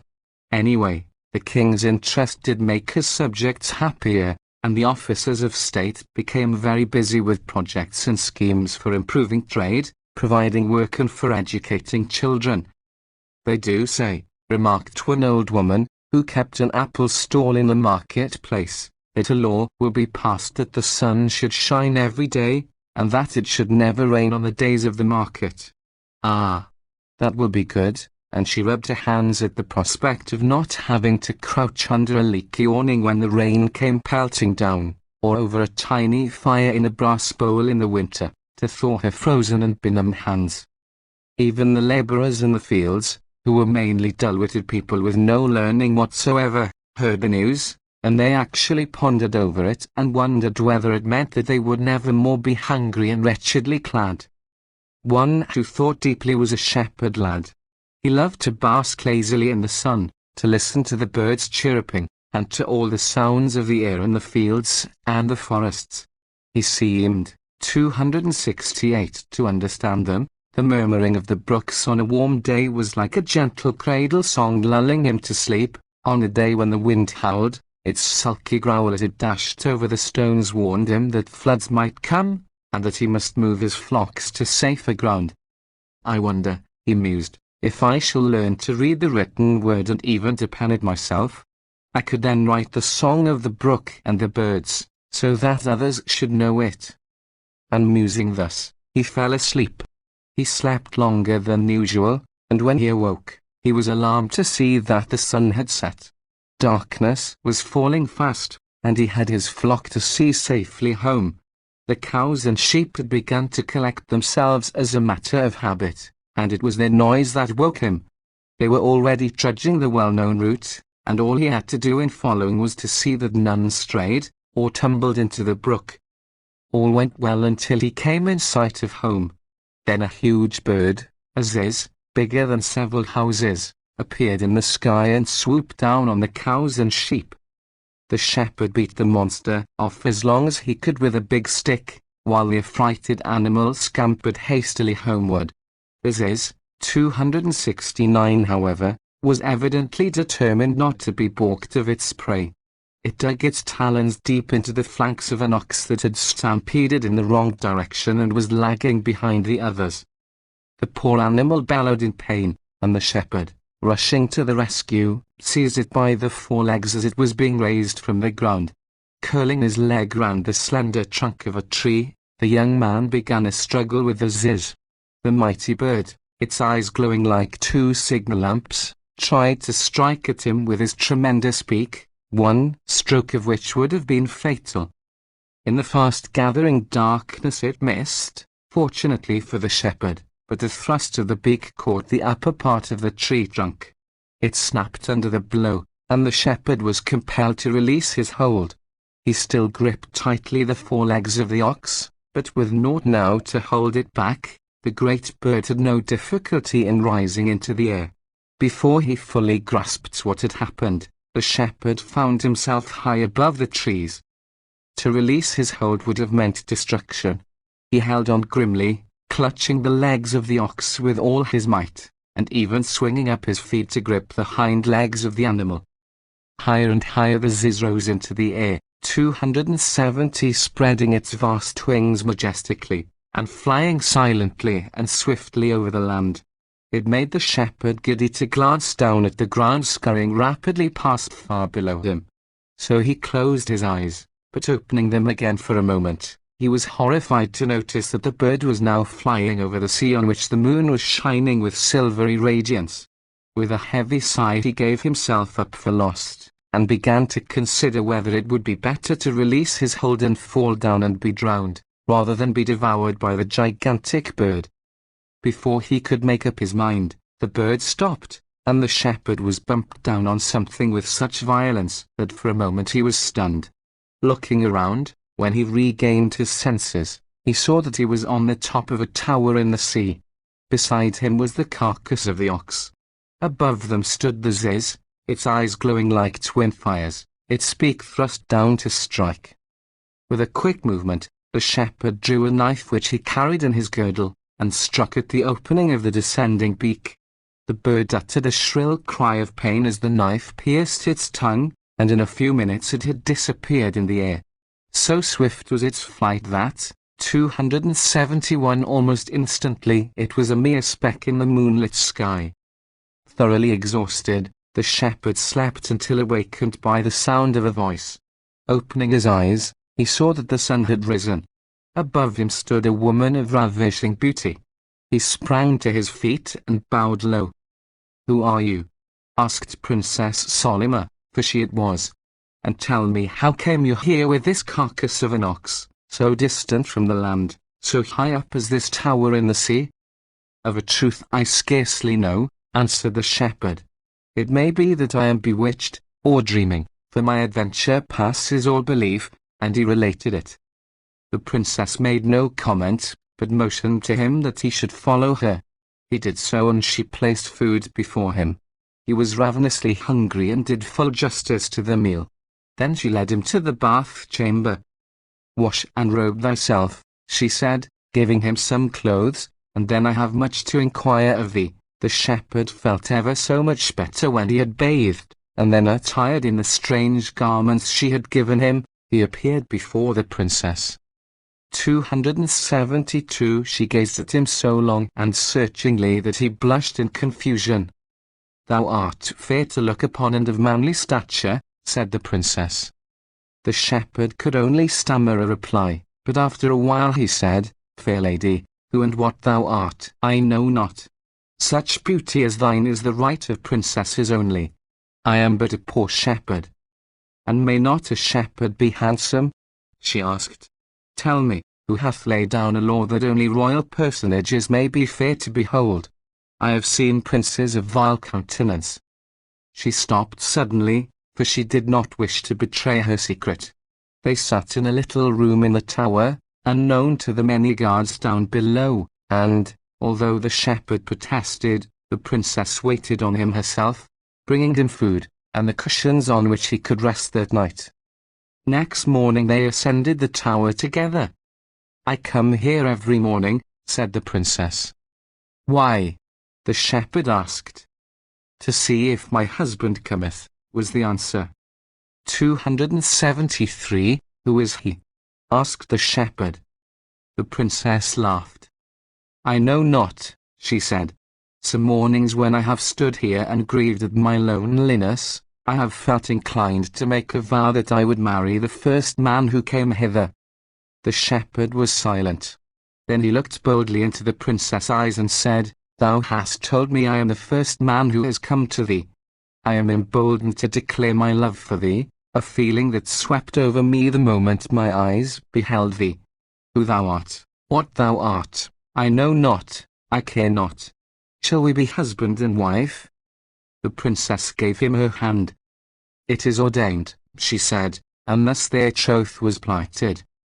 "We cannot remain here forever," said the princess, presently. "Canst thou, husband of my heart's choice, devise some means of escape?" He looked down at the carcass of the ox thoughtfully for a few moments. "I have it," he exclaimed, excitedly. "It is a safe assumption that the monster bird that brought me will return for his meal. He can then carry us away. If the heavens approve," he said, fervently, "thus it shall be." 274 That very night the ziz returned and feasted on the ox, and while it was fully occupied appeasing its hunger, the shepherd managed to attach strong ropes to its legs. To this he attached a large basket in which he and his bride made themselves comfortable with cushions. Nor did they forget to take a store of food. Toward morning the ziz rose slowly into the air, and the lovers clutched each other tightly as the basket spun round and round. The giant bird did not seem to notice its burden at all, and after a moment it began a swift flight over the sea. After many hours a city became visible, and as it was approached the shepherd could note the excitement caused by the appearance of the ziz. The bird was getting tired, and having at last noticed the weight tied to its feet was evidently seeking to get rid of it. Flying low it dashed the basket against a tower. The occupants feared they might be killed, but suddenly the cords snapped, the basket rested on the parapet of the tower, and the bird flew swiftly away. No sooner had the shepherd extricated himself and his bride from the basket, than armed guards appeared. At sight of the princess they lowered their weapons and fell upon their faces. 275, "Inform my father I have returned," she said, and they immediately rose to do her bidding. "Know you where you are?" asked the shepherd. "Yes, this is the king's palace," was the reply. Soon the king appeared, and with almost hysterical joy he embraced his daughter. "I am happy to see thee again," he cried. "I crave thy pardon for immuring thee in the sea fortress. Thou shalt tell me all thy adventures." Then he caught sight of the shepherd. "Who is this?" he demanded. "Thy son-in-law, my husband," said the princess, her joy showing in her bright eyes. "What prince art thou?" asked the king. "A prince among men," answered the princess quickly. "A man without riches, who comes from the people and will teach us their needs and how to rule them." The king bowed to the inevitable. He blessed his son-in-law and daughter, appointed them to rule over a province, and they settled down to make everybody thoroughly happy, contented and prosperous. 276. Then the door slowly opened. and a figure in white stood in the entry. Page 286. To list. 277. King Alexander's Adventures. The Vision of Victory. More than 2,000 years ago there lived a king in the land of Macedon who was a great conqueror, and when his son, Alexander, was born, the soothsayers and the priestesses of the temples predicted that he would be a greater warrior than his father. Alexander was a wonderful boy, and his father, King Philip, was very proud of him when he tamed a spirited horse which nobody else could manage. The wisest philosophers of the day were Alexander's teachers, and when he was only 16 years of age, Philip left him in charge of the country when he went to subdue Byzantium. Alexander was only 20 when he ascended the throne, but before then he had suppressed a rebellion and had proved himself possessed of exceptional daring and courage. "I shall conquer the whole world," he said, 278, and although he only reigned 13 years and died at the age of 33, he accomplished his ambition. All the countries which were then known had to acknowledge his supremacy. King Alexander was a drunkard and very cruel, but he treated the Jews kindly. When they heard he had been victorious over Darius, king of Persia, who was their ruler, and that he was marching on Jerusalem, they became seriously alarmed. Jaddua, the high priest, however, counseled the people to welcome Alexander with great ceremony. All the priests and the Levites donned their most gorgeous robes, the populace put on their holiday garb, and the streets of the city were gaily decorated with many-colored banners and garlands of flowers. The night before Alexander arrived at the head of his army, a long procession was formed of the priests, the Levites, and the elders of the city, each carrying a lighted torch. At the gates of the city they awaited the approach of the mighty warrior. In the early morning, before the sun had risen, Alexander made his appearance and was astonished at the magnificent spectacle which met his gaze. At the head of the procession stood the high priest in his shining white robes, 279, with the jewels of the ephod glittering on his breast. To the surprise of his generals, Alexander descended from his horse and bowed low before the high priest. "Like unto an angel dost thou appear to me," he said. "Let thy coming bring peace," replied Jaddua. Parmenio, the chief of Alexander's generals, had promised the soldiers rich store of plunder in Jerusalem, and he approached the king and said, "Wherefore do you honor this priest of the Jews above all men?" "I will tell thee," answered Alexander. "In dreams have I often seen this dignified priest. Ever he bade me be of good courage, and always did he predict victory for me. Shall I not then pay homage to my guardian angel?" Turning to the priest, he said, "Lead me to your temple that I may offer up thanksgiving to the God of my guardian angel." It was now daylight, and the priests walked in procession before King Alexander past cheering multitudes of people. At the temple the king removed his sandals, but the priests gave him a pair of jeweled slippers, fearing that he might slip on the pavement.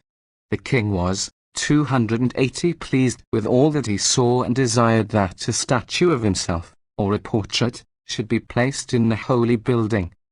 That may not be, replied the high priest, but in honor of thy visit all the boys born in Jerusalem this year shall be named Alexander. It is well, said the king, much pleased. Ask of me what you will, and if it be in my power I shall grant it. Mighty monarch, said Jaddua, we desire naught but to be permitted to serve our God according to our laws. Permit us to practice our religious observances free and unhindered. Grant also this privilege to the Jews who dwell in all thy dominions, and we shall ever pray for thy long life and triumph. It is but little that ye ask, replied the king, and that little is easily granted. The people cheered loudly when they heard the good news, and many Jews enrolled themselves in the army. Alexander stayed some time in Jerusalem, and messengers arrived from Canaan to ask him to compel the Jews to restore them their land. It is written in the books of Moses, they said, that Canaan and its boundaries belong to the Canaanites. 281 Jebiah, a hunchback, undertook to answer.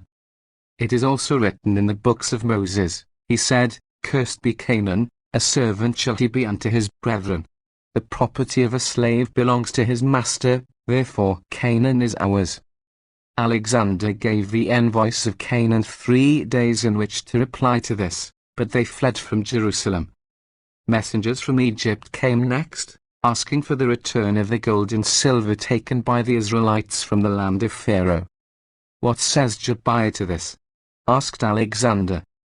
We shall return the gold and silver, answered the hunchback, when we have been paid for the many, many years of labor of our ancestors in Egypt. Truly a wise answer, said Alexander, and he gave the Egyptians 3 days to consider it. But they also fled. When Alexander left Jerusalem he sought the advice of the wise men of Israel. I desire, he said, to conquer the land beyond the mountains of darkness in Africa. It is also my wish to fly above the clouds and behold the heavens, and also to descend into the depths of the sea and gaze with mine own eyes on the monsters of the deep. 282 How to accomplish these things he was instructed by the wise men, but they warned him never to enter Babylon, for shouldst thou ever enter the city of Babylon, they said, thou wilt assuredly die. King Alexander thanked them for the advice and the warning, and set forth on his adventures. 2. The land of darkness and the gate of paradise. After many days King Alexander came to the mountains of darkness. Acting on the advice of the wise men, he had provided himself with asses from the land of Libya, for they have the power of seeing in the dark, and also with a cord of great length. Mounted on the asses, he and his men plunged into the realms of darkness, and winding the cord as they went, so that they might find their way back with it. Around them was blackest darkness and a silence that inspired the men with awe. The asses, however, picked their way through the tall trees that grew so high and so thick that not the least ray of light could penetrate. How many days they travelled thus they knew not, for 283 day and night were alike. The men slept when they were tired, ate when they were hungry, and trusted to the asses and the cord. At last when they emerged into the light they were almost blinded by the sun, and it was some time before they could see properly. Then, to their great astonishment, they found that there were no men in the land, only women, tall and finely proportioned, clothed in skins and armed with bows and arrows. Who are ye? Asked Alexander. We are the Amazons, women who are skilled in war and in the art of hunting, they answered. Lead me to your queen, commanded Alexander, and bid her surrender, for I am Alexander, the Great, of Macedon, and conqueror of the world. I fight not by night, for I scorn to steal victories in the dark, and my men are armed with magic spears of gold and silver and are therefore invincible. The queen of the Amazons appeared before him, a beautiful woman, with long raven hair. Greeting to thee, mighty warrior, she said. Hast thou come to slay women? Perchance it is you who will triumph over me, replied Alexander. The queen of the Amazons smiled. 284 Then shall it be said of thee, she replied, that thou wert a valiant warrior who conquered the world, but was himself conquered by women. Is that to be your message to history?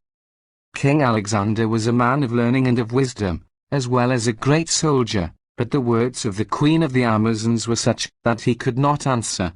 He bowed low before the Queen and with a gesture indicated that he had naught to say. "Then it is to be peace," said the Queen. "At least, before thy return, let me prepare for thee a banquet." In a hut made of logs and decorated with skins, a rough wooden table was placed before Alexander, and on it was laid a loaf of gold. "Do ye eat bread of gold?" asked the king, much surprised.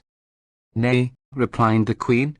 "We are women of simple tastes, but thou art a mighty king.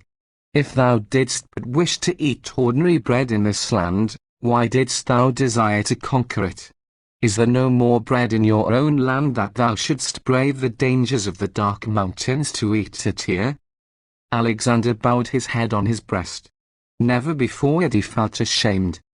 285. I, Alexander of Macedon, he said, was a fool until I came to the land beyond the mountains of darkness and learned wisdom from women. With all haste he returned through the land of eternal night on his Libyan asses. But in the flight the cord was broken. He had to trust entirely to the asses, and many long and weary days and nights did he journey before he saw the light once more. Alexander found himself in a new and beautiful land. There were no signs of human beings, nor of animals, and a river of the clearest water he had ever seen flowed gently along. It was full of fish which the soldiers caught quite easily. But a strange thing happened when, after having cut up the fish ready for cooking, they took them to the river to clean them. All the fish came to life again, the pieces joined together and darted away in the water. At first Alexander would not believe this, but after he had made an experiment himself, he said, "Let all who are wounded bathe in this river, for surely it will cure every ill. This must be the river of life which flows from paradise." 286. He determined to follow the stream to its source and find the Garden of Eden. As he marched along, the valley through which the stream flowed became narrower and narrower, until, at last, only one person could pass. Alexander continued his journey on foot, with a few of his generals walking behind. Mountains, thickly covered with greenest verdure, towered up on either side. The silent river narrowed until it seemed a mere streak of silver flowing gently along, and there was a delicious odor in the air. At length, where the mountains on either side met, Alexander's path was barred by a great wall of rock. From a tiny fissure the river of life trickled forth, and beside it was a door of gold, beautifully ornamented. Before this door Alexander paused. Then, drawing his sword, he struck the gate of paradise with the hilt. There was no answer, and Alexander knocked a second time. Again there was no reply, and a third time Alexander knocked with some impatience. Then the door slowly opened, and a figure in white stood in the entry. In its hand it held a skull, made of gold, with eyes of rubies. "Who knocks so rudely at the gate of paradise?" asked the angel. 287. I, Alexander, the Great, of Macedon, the conqueror of the world, answered Alexander, proudly. "I demand admittance to paradise." "Hast thou brought peace to the whole world that thou sayest thou art its conqueror?" demanded the angel. Alexander made no answer. "Only the righteous who bring peace to mankind may enter paradise alive," said the angel, gently. Alexander hung his head abashed. Then, in a voice broken with emotion, he begged that at least he should be given a memento of his visit. The angel handed him the skull, saying, "Take this and ponder o'er its meaning." The angel vanished and the golden door closed. The skull was so heavy that, with all his great strength, Alexander could scarcely carry it. When he placed it in a balance to ascertain its weight, he found that it was heavier than all his treasures. None of his wise men could explain this mystery, and so Alexander sought out a Jew among his soldiers, one who had been a student with the Rabbis. Taking a handful of earth, the Jew placed it over the eyes, and the skull was then as light as air. 288. The meaning is plain, said the Jew. Not until the human eye is covered with earth, in the grave, is it satisfied. Not until after death can man hope to enter paradise. Alexander was anxious to hasten away from that strange region, but many of his soldiers declared that they would settle down by the banks of the river of life. Next morning, however, the river had vanished. Where all had been beautiful was now only a desolate plain, bounded by bare rocky mountains, reaching to the clouds. With heavy hearts Alexander's men began their march back. 3. The wonders of the world. One day a strange rumbling noise was heard, and toward evening the army halted by the side of a river even more mysterious than the river of life. It was not a river of water, but of sand and stones. It flowed along with a roaring sound, and every few minutes great stones were shot up into the air. Alexander asked the Jewish soldier if he could explain. "This," said the Jew, "is a Sambortan, the river which ceases to flow on the Sabbath." 289. And what lies beyond? The land of the lost 10 tribes of Israel, was the answer. None have seen this country. Cannot the river then be crossed? Asked Alexander. Not by all who wish to cross. The next day was Friday, and Alexander waited until the evening to see what would happen. An hour before sunset, at the time of the commencement of Sabbath, the river ceased to flow. The rumbling died down and the Sambortan appeared like a broad expanse of shining yellow sand.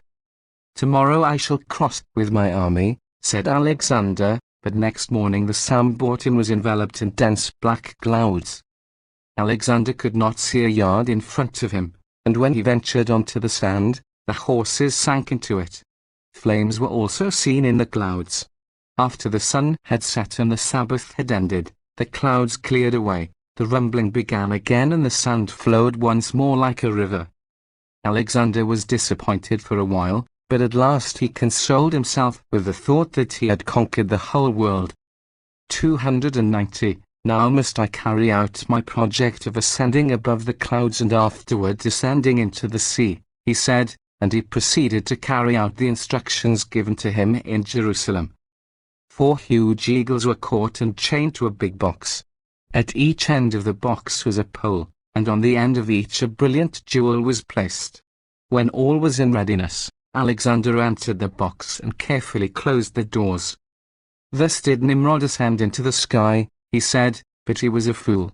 He shot arrows into the air, and when the angels returned them stained with blood, he thought he had killed God. I desire only to see the heavens, not to conquer them. He gave the signal, and the heads of the eagles chained to the poles were uncovered. The moment they saw the dazzling jewels, they tried to snatch them, but could not. So they continued to rise higher and higher until the box was carried above the clouds. By looking through the windows at the top and bottom of the box, Alexander could see how high he was. For a long time he saw nothing but clouds, which appeared like a vast sea beneath him, but when these cleared away, he saw the earth again. So high was he that the world looked like a 291 ball. Until then he had not known the earth was round. The seas enveloping the greater part of the globe looked like writhing serpents. Now I can understand, he said, why the wise rabbis say that the great fish, the Leviathan, surrounds the world with its tail in its mouth. Then he looked above. The sun seemed further away than ever. Heaven is not so near as I thought, he said, and seeing himself but a tiny speck miles above the earth and still further away from the heavens, he grew afraid for the first time in his life. With a stick he knocked the jewels from the poles outside the box, and the eagles, seeing them no longer, began to descend. Alexander breathed more freely when he was safe on the ground again, but he would not tell his generals what he had seen. "Wait until I have descended into the sea," he said. Under his orders, a diving bell of clear thick glass, bound with iron, had been constructed. Alexander entered the bell, all the joints were then tightly secured with pitch, and the bell lowered from a ship into the ocean by means of chains. Before he entered, Alexander took the 292 precaution to put on a magic ring, which his wife, Roxana, had sent him. This, she said, would protect him against the monsters of the deep. Down, down into the watery deep sank the bell, and for some time Alexander could see nothing. When his eyes grew accustomed to the strange, greenish light, he noticed multitudes of queer fish darting round about the bell. Many were of a shape never conjectured by man, some were so tiny that he could scarcely see them, and others so large that one of these monsters actually tried to swallow the bell. But Alexander showed the magic ring which glowed like a blazing star, and the monster darted away. So deep down sank the bell that no light could at last penetrate from the sun. Most of the fish, however, were luminous, and Alexander was almost dazzled by the changing of the brilliant lights as the denizens of the deep swam swiftly around the bell. Shells of wondrous beauty did he see, together with pearls of great size. The treasures of the deep were revealed to him, and he saw that the riches on land were as nothing compared with them.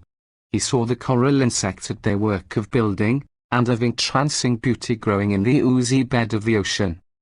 293, I wonder, said Alexander, if I dare venture forth and take some of these beautiful gems back with me. The ring will protect me. Alexander was one of the bravest men that ever lived, and he immediately set about trying to open the bell. In doing so, he rattled the chains by which it was lowered, and Rabbis, the officer in charge, took this as a signal to raise the bell. In his excitement he dropped the chains into the sea, and they fell with a big crash on the bell and smashed it to pieces.